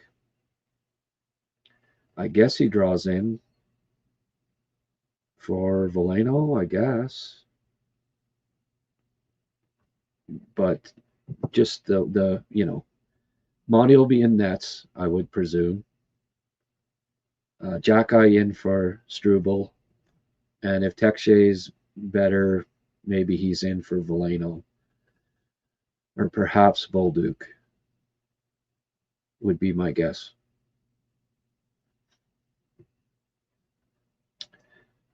The ref should have been wearing a clown suit. Ooh.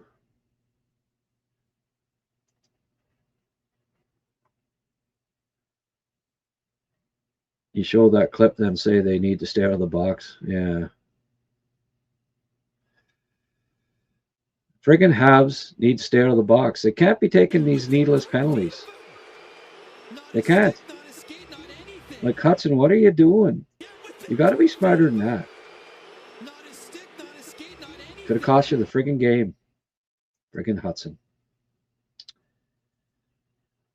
Other possibility is Marty putting back Slav with Suzuki and Caulfield, which he likes to do when he wants to shut down a specific line. Maybe, eh? And I noticed at the end, he was pulling a conservative page out of the conservative clothes book. Demi and Cappy didn't see the ice, and Evans got out with Slav, right? So they were playing not to lose. Can't say I was completely keen with that outlook, but they ended up winning in regulation. So and that trio actually almost scored a goal. So that's why Marty's the head coach, and I'm doing a podcast.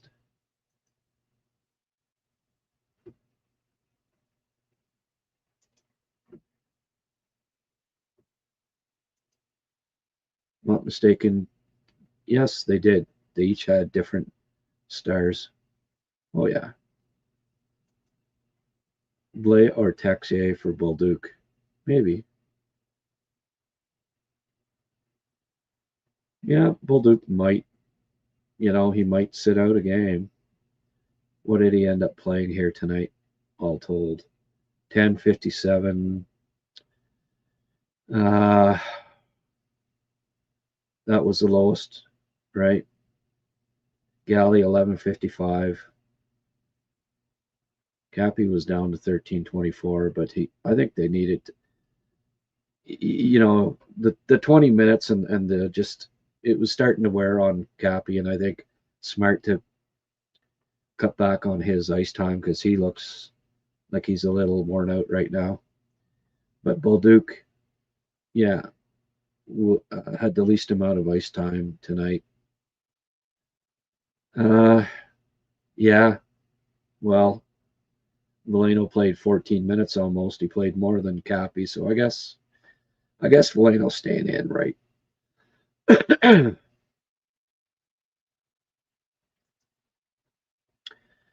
Texier in for Bolduc. Yeah. Maybe Line back against Buffalo. Ooh.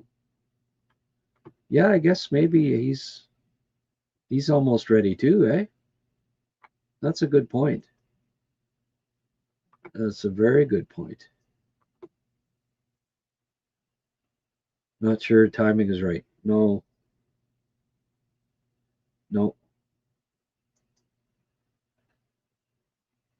Good day, Michael Whalen. I didn't like that either, Grant, but like you said, they won. I think you would have got the Montreal head coaching job if you spoke French. Oh, there you go. Thank you. Probably not. It's a good thing that this was the end of a Minnesota back-to-back. Yeah, well, I don't think it hurt, and I did mention it. And we did have a Minnesota Wild fan on here. Kind of, he was pretty good, but he did say, what are you guys chirping about? We had 5 of our best players, and we're on a back-to-back. Yada yada yada. Oh, yeah. I look right about the Bolduc Mayu trade. Mayu may not be better than Mayu. Sorry, Bolduc may not be better. Well, it was way too early to judge it based on the first week, or a lot of people judged it right at the very time. Hey, we need to wait. We need to wait 3 years before we even start to consider when you're trading two 22-year-olds, one of them being a big defenseman that played 100 games in junior hockey. You're not you shouldn't be judging that trade in any way, shape, or form till later on, right? Seen some talk of sending Bolduc down to play for a while during the break. Yeah, I had Rob Trask on this afternoon.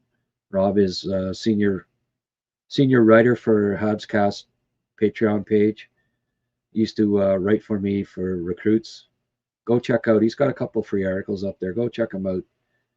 One, anyways, a very good writer. But we're going to get some more content from him.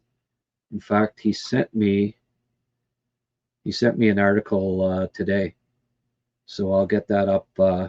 I'll get that up in the morning. Maybe I'll make that one free too. We'll see. We'll see how I feel. But yeah, he brought that up and mentioned in the fact that he thinks Bolduc should be sent down for before the Olympic break and then can play during it, right? And I don't disagree with that. Like, see if he can regain some confidence. Like the guy, two-time back-to-back, only two Q guys in the last 20 years, and back-to-back 50-goal years. He comes up, and in his first real NHL season, he has 19 last year. Really productive second half, all sorts of power play goals, and now he seems to have lost his offensive confidence. So, hey, he's young. Way too early to be overly excited about it. I would think that he'll go down maybe at this point, especially if they start bringing him out of the lineup. Then I don't think he can be too upset about getting sent down, right? It'd be better to be playing than not playing at all. And I think what's the next step that's coming up here is that he's going to be sitting out. So, yeah, I think we got to consider that. Kemper got injured. Ouch. Yeah, well, a couple of woods in Colorado there, right? Like, I don't think Kemper getting hurt's the end of the world. One of the Colorado goalies, bring him up. What the hell? If Laine comes back and Texier's healthy, that's going to be a big question for the lineup combos. Yeah. Well, right now I'd bring Laine in place of Bolduc if he's, and give him a go. He's certainly going to be better on the second power play than Bolduc's been. That second power play has to get going here. And if all of a sudden you've got Doc, Laine, Dobson, Kapanen and whoever out there, Texier, I guess, I think they can do some stuff.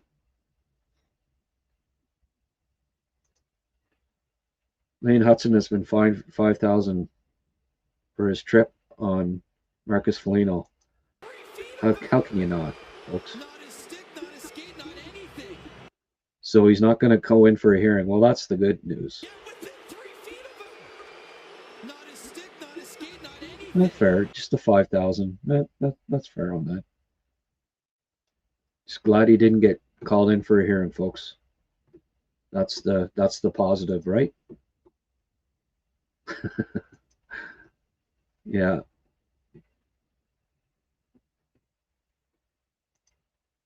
I heard something today that Laine was playing with Nick and Cole in practice, but I may be confusing it.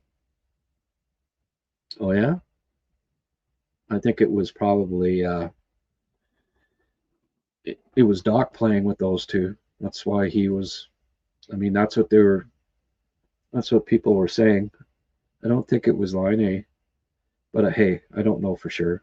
Maybe somebody can confirm that.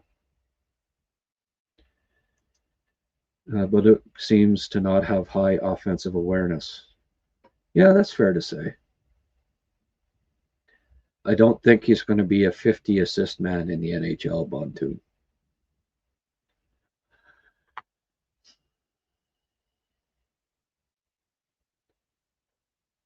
Oh, Kemper injured. That's interesting. Yeah, I had heard that Laine was. Yeah, he was in with Laine with Evans and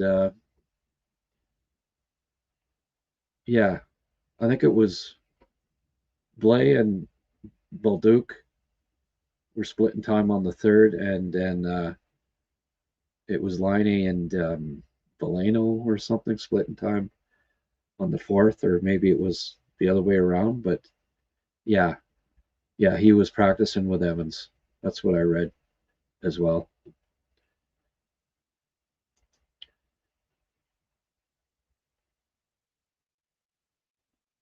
I'm still shocked that Bennington got named over the Av goalies. Yeah, well, it's kind of like Canada in the U20s going with George, right? It's what have you done for me in the past? They'd done it before. Bennington was great last year. He was a major reason why they beat the Americans in the final. And you know, he was great in his cup winning year. So, and his GM, is the GM of Canada.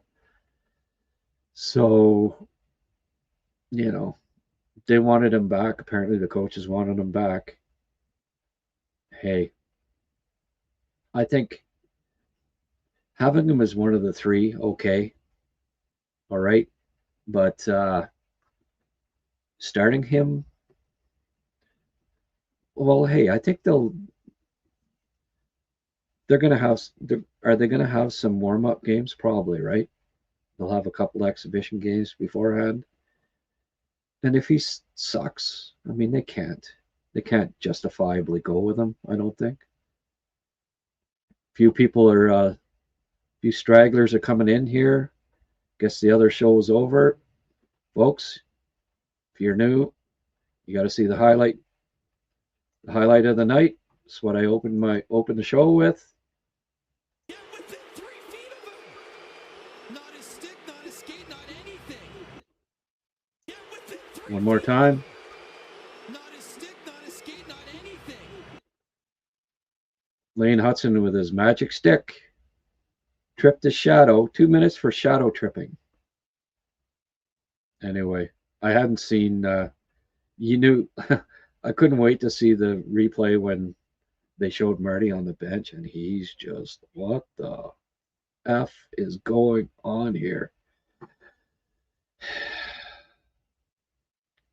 We've got 80 likes. Let's see if we can get Grant over 100. Hey, please hit the like button, and I'll like you. Thank you very much. This is from Mark, who has contributed like $20 tonight. Appreciate it, Mark. You've gone over and above tonight. But Bolduc, yeah. Grant, it seems like every time Susie takes a draw on the power play, loses it. I know. That hurts the power play. Why not put Deneau out just for the initial draw on the power play? Yeah, no, he and I've noticed it quite a bit this year that first draw, they seem to be end up having to bring it out of their zone again, right? Every time. But at least Hudson fakes that slingshot. And it almost works every time, right? Suzuki he won 12, lost 11, but yeah, invariably to start the power play. And it's important. Like you waste 20 plus seconds, especially when you do this slingshot thing now. You know, go behind the net, stand there for 5 seconds and come up and bring it back out again. Like, oh yeah, like, hey, you got all the time in the world. Take your time, boys. Before you know it, a minute's up. Just like that. And the second unit gets out there, and they're not going to score. Mind you, they usually only get about 20 seconds.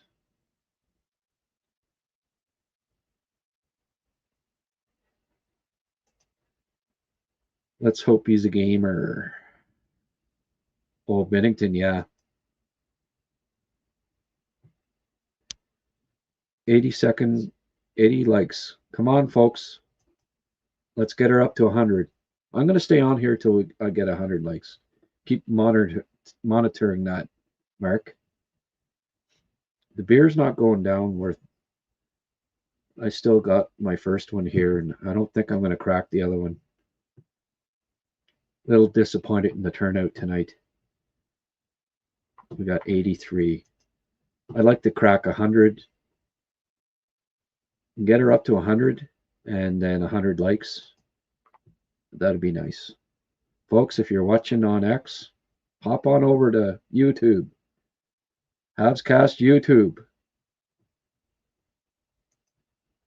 If it's good enough for Yvan Cornway, it's good enough for you. Come on down. I thought we were seeing less and less of that slingshot power play. Do you think it's possible we did that again for Doc's sake? Yeah, I know. Cappy was bringing it up, and then back to Doc, and then Doc came up, and they lost it. And I go, oh boy, please, let's not get into this now. It's funny, eh? Like you just have to ask nicely sometimes, eh? Just press the like button, please. Thank you. Come again. Before you know it, the rest call a phantom tripping call. You mean like this? Not a stick, not a skate, not anything. Or like this? Get within 3 feet of him. Not a stick, not a skate, not anything. How do you miss that one? Another thing I've noticed too, eh? Like, how often are goals called back on offsides that are missed? Like, how many offsides are missed that during a game where there aren't goals? Because it's pretty common, isn't it, that goals are called back because the guy ends up being offside. I mean, the game is so fast; it's tough. This game of inches, and you can't be offside by this much. So, sure, they're going to miss the odd one, but a lot of goals called back. I just wonder how many times a game that the linesmen end up missing the offside. Okay, folks, let's get a few more. Things are quieting down. We got more people here, but more people listening than posting right now. See, this is the kind of stuff, right? Alex command, do we draft him? I command ye to draft Alexander. Yes. Bontoon. Best post from you in a long time. No, I'm just kidding. Listen, to be fair, to be fair, to be fair to that ref, guys, he was a former judge, so he called the intent to trip, not the action. Legal interpretation of NHL rules. Gotcha. To be fair, maybe the NHL should have a ref in the stands who can see more of what's going on the ice. Yeah, should have got. Oh, it's too bad Liam wasn't available tonight. Liam would have had a good take on that. Yeah. No excuse, Grant. The ref is right there, and Hudson's stick is in the opposite side. I suspect it's suspect to say the least. Well, yeah. Yeah.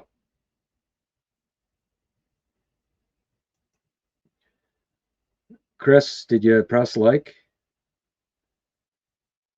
Like, your apology will be accepted if you press like, my friend.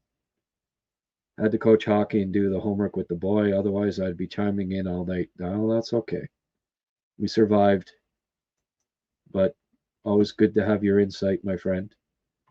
We're up to 85. Got to get up to 100, folks. If you're tuning in on 768, have at least checked it out on X. Come on over, folks. Don't be shy. Join the crowd. Boy, yes, please talk to Liam about that next time when you guys are on together. Oh, yeah. We'll do. Already ahead of you. Okay. So, Mark, give us a count there. Are we up to 90 likes yet?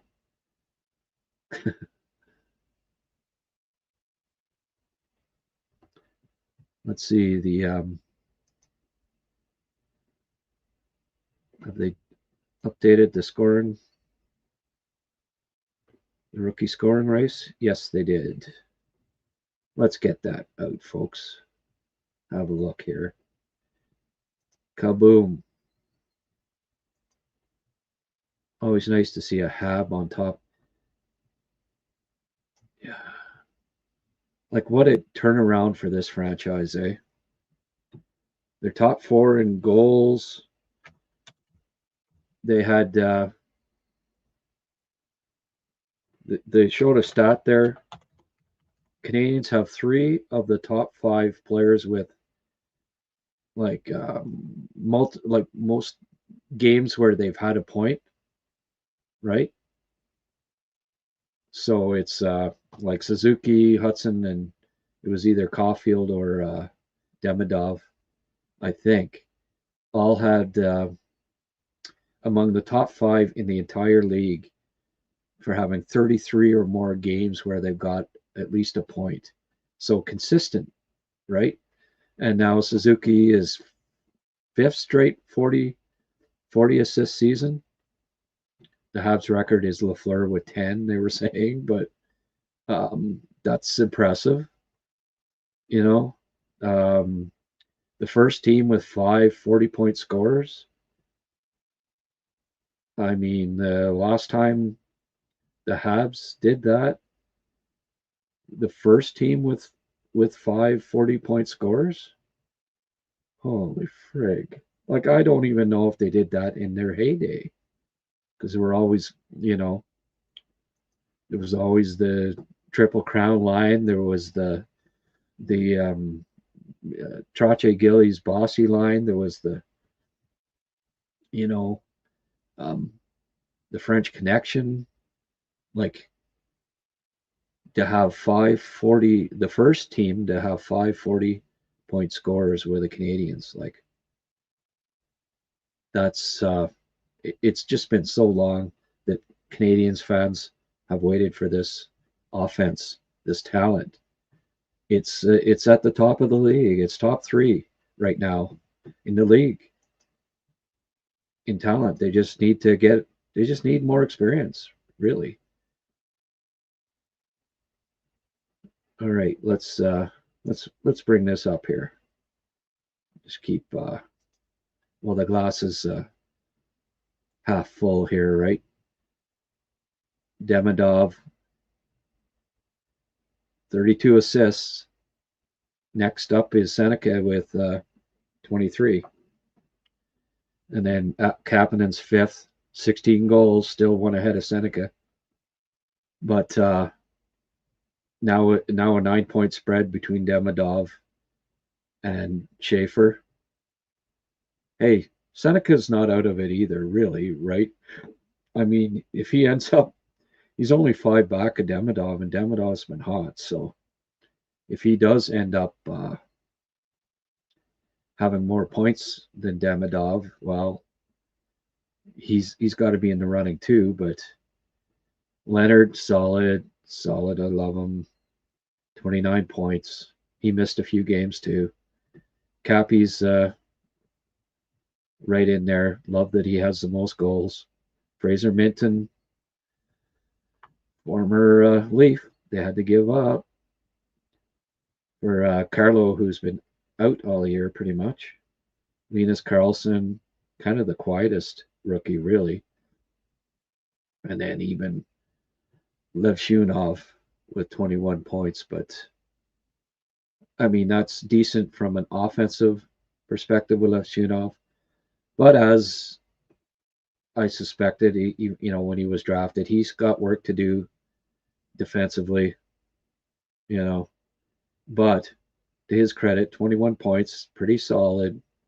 Only 2 goals, though. But,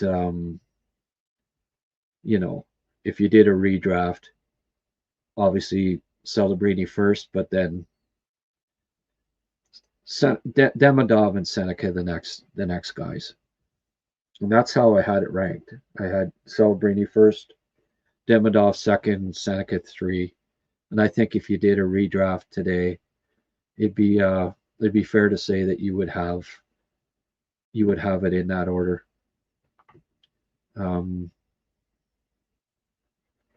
All right, let's try to get caught up here.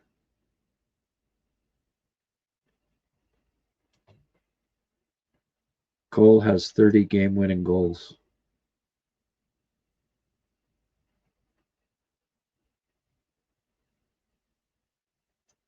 Oh, still at 88? Okay. Well, we may not crack 100 on either. It seems to be stuck at 84 on the they're not migrating over from X. That extra click is tough, eh?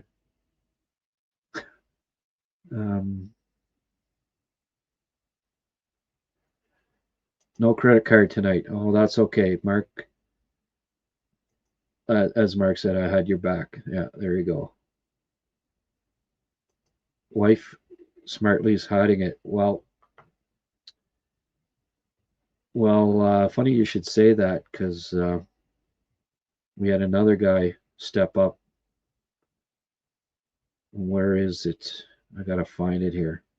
Goggles Paisan. Here it is. This is from Wilma. So Wilma has the card in Goggles Paisan's family. Thank you, Goggles. Thank you, Wilma.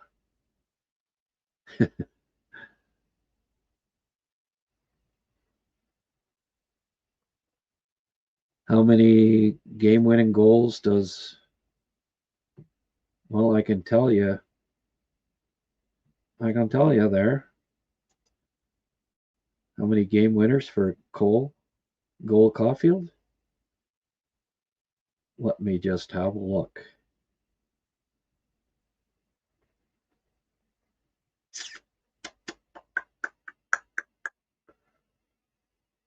Game-winning goals. 6. Does that make sense? That's not counting tonight, right? So that would mean he's got 7. How many goals does he have now? 25? So it's either 6 or 7, but I think these stats aren't updated because it only has Carrier having 4 goals, and I think he's got 5 now, right? Well, I know how to check. How many goals does it have to know at 0? So yes, I know. I know that he had 0 going in. So kudos to Phil getting his first tonight. By the way, that penalty on him too was a phantom call. I'm glad, like I say, I'm glad they came back, and I think the ref probably is too, deep down. But yes, 7 game-winning goals for Caulfield, which is pretty impressive. Let's have a look at all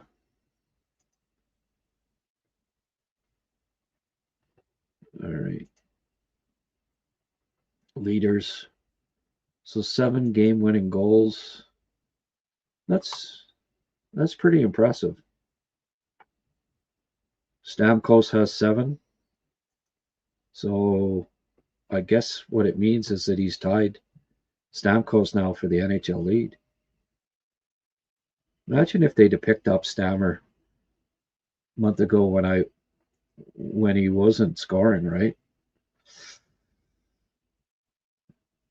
Habs friggin' 2 guys with the 2 guys with the most game-winning goals playing opposite wings of Nick Suzuki. That would have been nice.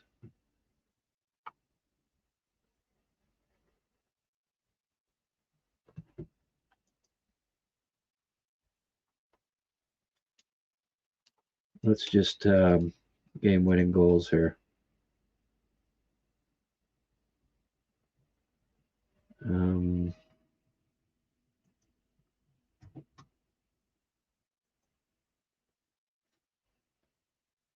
McKinnon and McDavid are tied for the scoring race now, 85 points.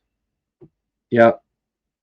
So it's Stamkos, Caulfield, 7 each. Larkin, Hagel, Genther, McKinnon, or Genther, Hagel, Larkin each was 6. McKinnon, Eichel, blah, blah, blah. Next on the Habs, might be Slav, or who is it? It's Laner. Okay. Lane has 3. Glad he worked on that shot, eh? What a friggin' picked him in the 60s, folks. You believe that? Can you believe that? He got picked in the 60s.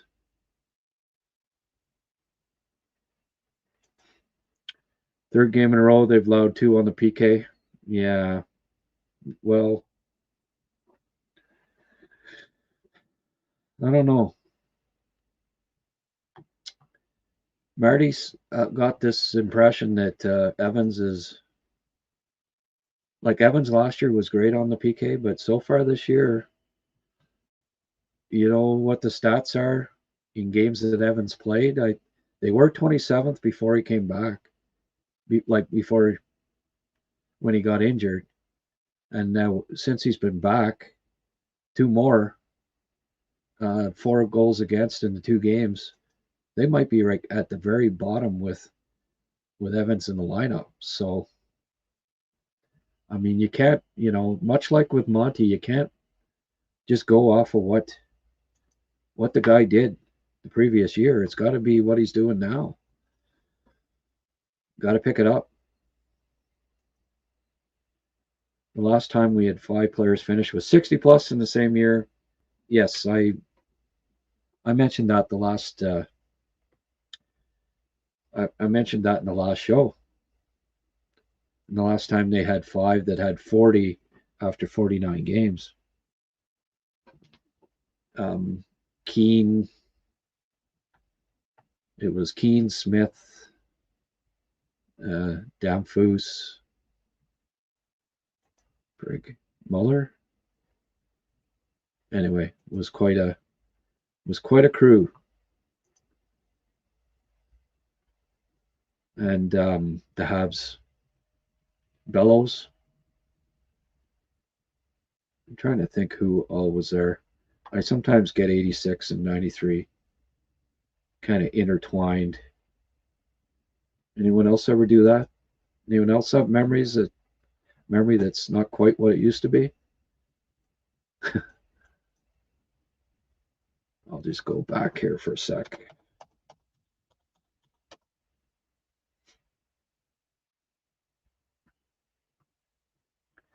No, okay. Just the only one I didn't think of was LeBeau. So Danfus, Muller, Bellows, Keane, and LeBeau. 93. So you know what it means, eh, folks? Cup is coming to Montreal. Got to pick up a couple of Mike Keane type players.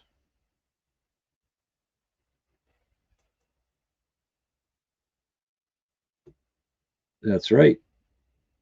They each have 7. Why does Demi only have 15 minutes this game? Yeah, well, same reason Cappy only had 13 or whatever. That line, hey, he's an Evans guy. It's obvious. You know, no coincidence that Cappy was getting 18, 19 minutes there. Now Evans is back and he ain't getting it anymore. Evans got more ice time. Deneau got more ice time. Cappy's back to being 4th on the pecking order. Slav got a bit more because he, at the end there, they put out a line with Evans with Slav and the conservative approach. Even though, frick, Demidov was the best player on the ice, as far as I'm concerned. He was checking, he was, back checking, stealing pucks, the most dangerous offensively by far. And I would not have sat him. I'd have kept playing him. Demi still needs to adjust to playing the grind. There's still time for his ice time to increase. Yeah, well, reminds me of Detroit taking Datsuk and Zetterberg, absolute steals. Yeah. Hopefully the Fowler picks an absolute steal too. Pickford.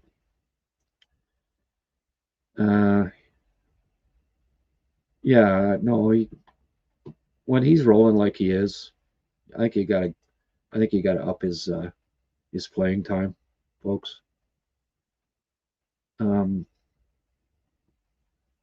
Yeah, well, we know when he was picked, Chris, in the 60s. Second last, right at the end of the draft. And he brought medical proof saying that his growth plates were still open. Oh yeah, no, they were. Hey, left no stone unturned.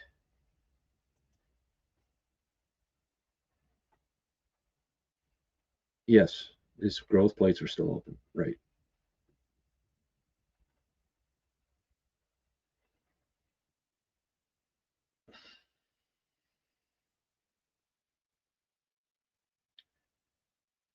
Who was the last Habs 100-point player? I think it was Naslund. I do believe. Vinny came close in 92, 93 with 97, but if I recall correctly, Naslund was the last 100-point Hab. I think I've checked that before, and that was the case.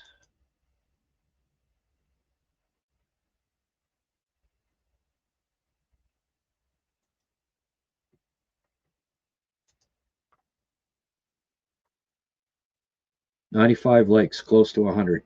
Hey, folks, and we got 89 here. Thanks for coming on late, folks, and press that like button. Get her up to 100. I'll be happy. I said if we get 100, I'd like to get 100 watching on YouTube too, and we're up to 92. Oh, It could happen yet, folks. Good, because I'm running out of steam. Oh yeah, Datsuk was drafted pretty late. Did Hudson grow anymore? Well, I think he was 5'8.5" at the draft, or the most 5'9". So evidently he grew a little bit. I think Mike Johnson said the Habs have no 50, 60 goal scorers, but they have a lot of players in the 20 goal range. Yeah, well, you're saying they might have 5 or 6 that score about 20.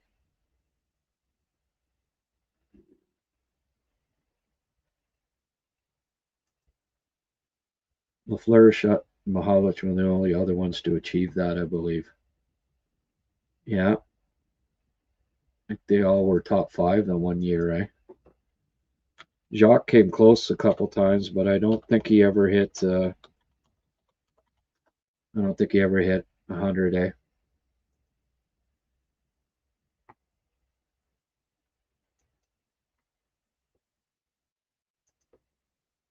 Jacques Lemaire.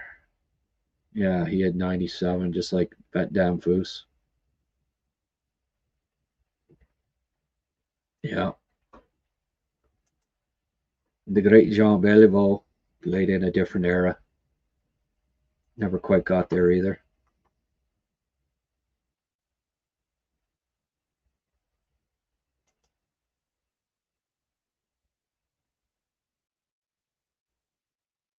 Oh yeah, they've gotten some really good picks in the middle rounds. I don't know, later rounds. I don't know if they got a Zetterberg or Datsuk, but they got some really good talent. Marty's trying to roll his lines and even out the ice time as much as he can. Gauntlet of a schedule. Injuries can happen. Yeah. Do I think Demi can hit 100? Oh, yeah.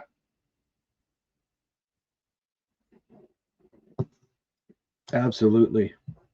You come into the NHL and you score, especially that assist total, right? I mean, as a 19, 20-year-old to be on pace for what, maybe 60 assists? That bodes well. It really does. Not 60, but 50. Like, there's a good bet he's going to hit 50 assists here. How many players before at 1920 hit 50 assists? It's not a very long list. You're looking at guys like Crosby, McDavid. It's a short list. So, Goggles, you're still here. 97 likes, almost there. All right. Absolutely great, folks. Oh, no, we're back down to 83, 82. I guess we're not going to hit 100 live viewers on X. That's okay. 100 likes. I'll settle for that, folks.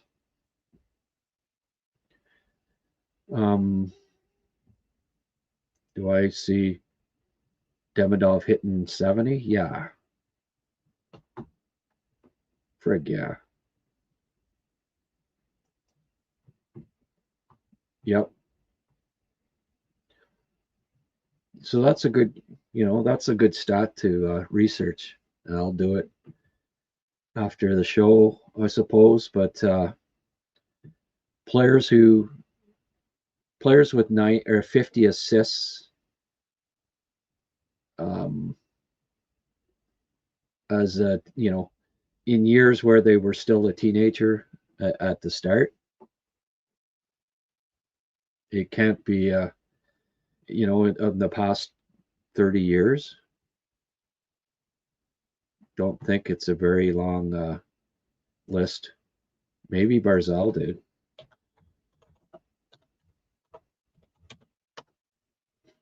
He had 85 points as a rookie, right? And he may have still been. He had 63 assists, but he started the year as a 20-year-old. And so players that started the year as teenagers and got 50 plus assists, I bet you it's not a very long list. McDavid, Crosby would be the two that I know for sure, but other than that, yeah, McDavid had 70 when he was 19 and he turned 20, like the same as Demi. He had 32 in his 18-19 year, 70 in his 19-20 year, which is what Demi's at. So I bet you, other than Crosby and McDavid, nobody leaps right to mind on that. I know Crosby had 100 points in his rookie year, I think, right? Yeah, 63 assists as a rook, 84. Incredible. When he was 19 years old, 120 points, 84 assists.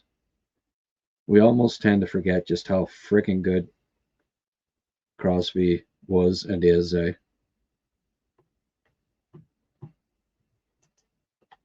Too bad Pittsburgh can't fall out of the playoff race, because that'd be a guy I wouldn't mind adding.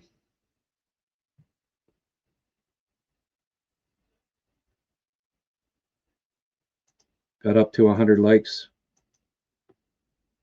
Ask 50 times and ye shall receive, eh? Thanks for the help, folks. 100 likes is good, considering that we haven't had that many. Like, we probably haven't had 1,000 that have watched, and usually 10% is a hard get. I'll just have a quick look here, see how many have tuned in so far. Oh, okay. We've had 1.1K, so can't ever get it over 10% of viewers that press like, eh? It just, that seems to be, it's about 9%. It's almost like clockwork.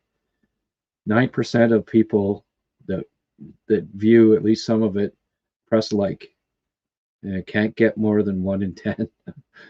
Oh, hey, it ain't easy. It ain't easy. But we're up over 1,000 views, so despite Tony going for almost 2 hours, we managed to crack 1,000 before I went off the air, which is good. I appreciate the help as always. Crosby has 26 goals this year. Yeah.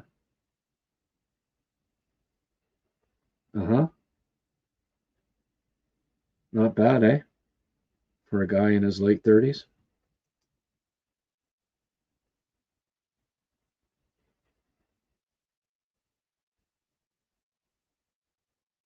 Demi won't be okay. Oh, yeah, I'm gonna get going soon here. We have Mark. You haven't had people matching you here. You've been playing poker by yourself, my friend. Likes are nice, but there's something that's nicer.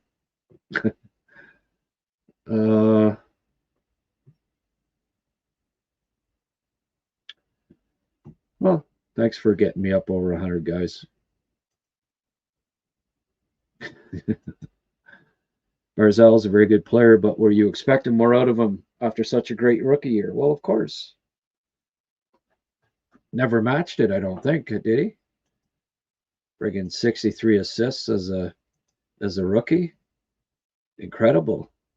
Thought, oh my goodness. Should have been a top 3 pick. But then he certainly came back down to earth. I mean, he's been good, but a friggin' kid gets. He's the only guy since Crosby to have that kind of rookie year, I think. So he's never matched it. So of course, you figure a kid, at 20 years of age gets 85 points. You think, well, he's going to be a 100-point guy year in, year out. So, hey, caught lightning in a bottle that year. I guess what he probably had Tavares to play with, right? I mean, that was a pretty solid power play. Josh Bailey was a good player, 53 assists. Anders Lee had 40 that year, so their power play was freaking clicking. Lee had 14 power play goals. Tavares had 12.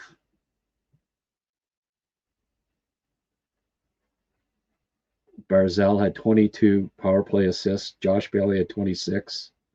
Tavares had 18. So they were really rolling on the power play. Suzuki's having a terrific year when it comes to power play points. Like they were saying, he's got like 37 or something wild like that. That's got to be right near the top.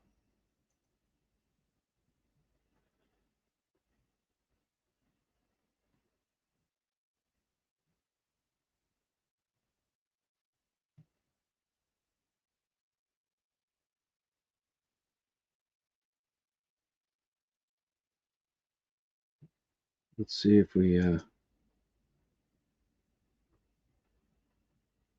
let me just have a quick look here.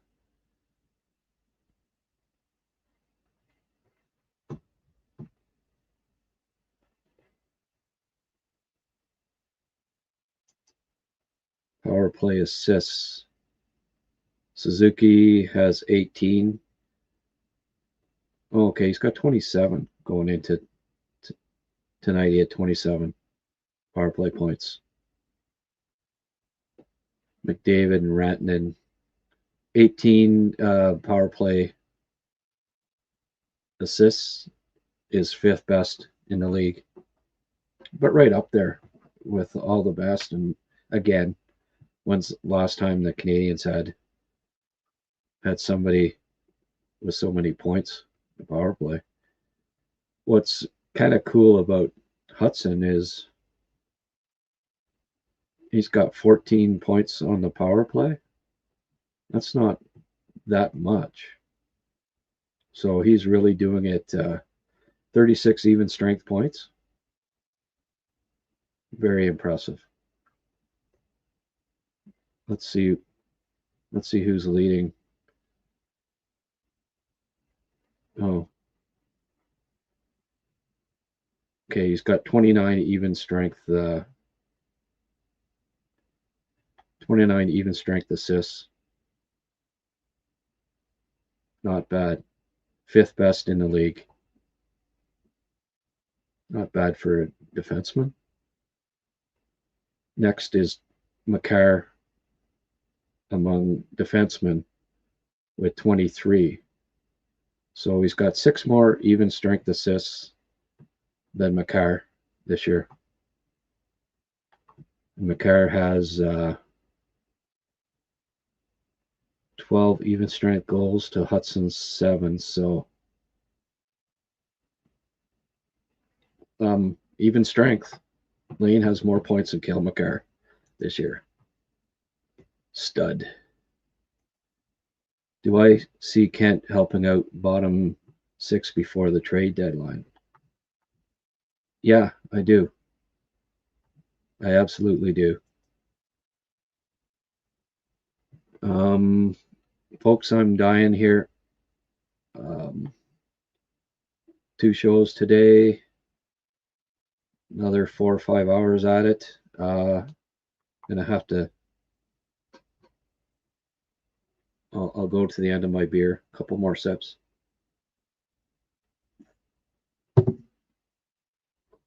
I think I'm caught up here.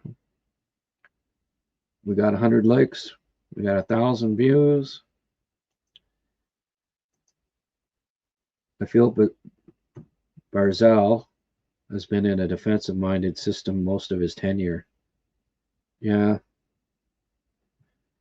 that's true. Lou Lamoriello was there. Yeah, and they didn't sign Tavares. You know, they didn't have a lot of offensive players.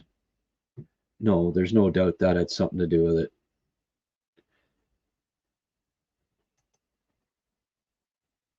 Get some rest. All right. You talked me into it, folks. I gotta go let out my pup too. I hear him prancing upstairs, so as per usual, thank you to everybody that's regulars that comes out and supports this podcast. As Tina said, they must be getting sick. Yeah, well, apparently not the diehards anyway. So that's good. We pick up a few stragglers here and there and keep adding to it, but it's a tough go. I mean, Rome wasn't built in a day, right? It takes a while. So, but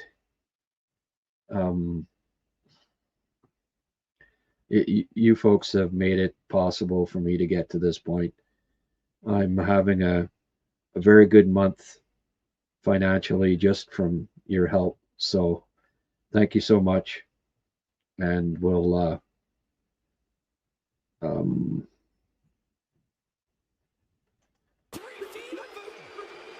Not a stick, not a skate, not anything.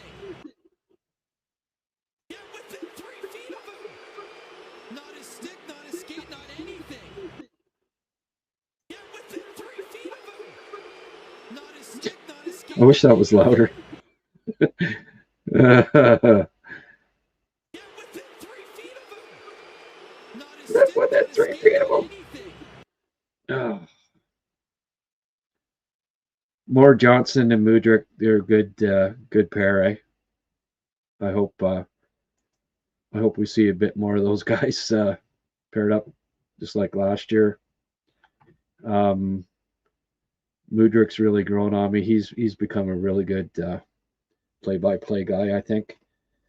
And yeah. So on that note, folks, have a pleasant evening.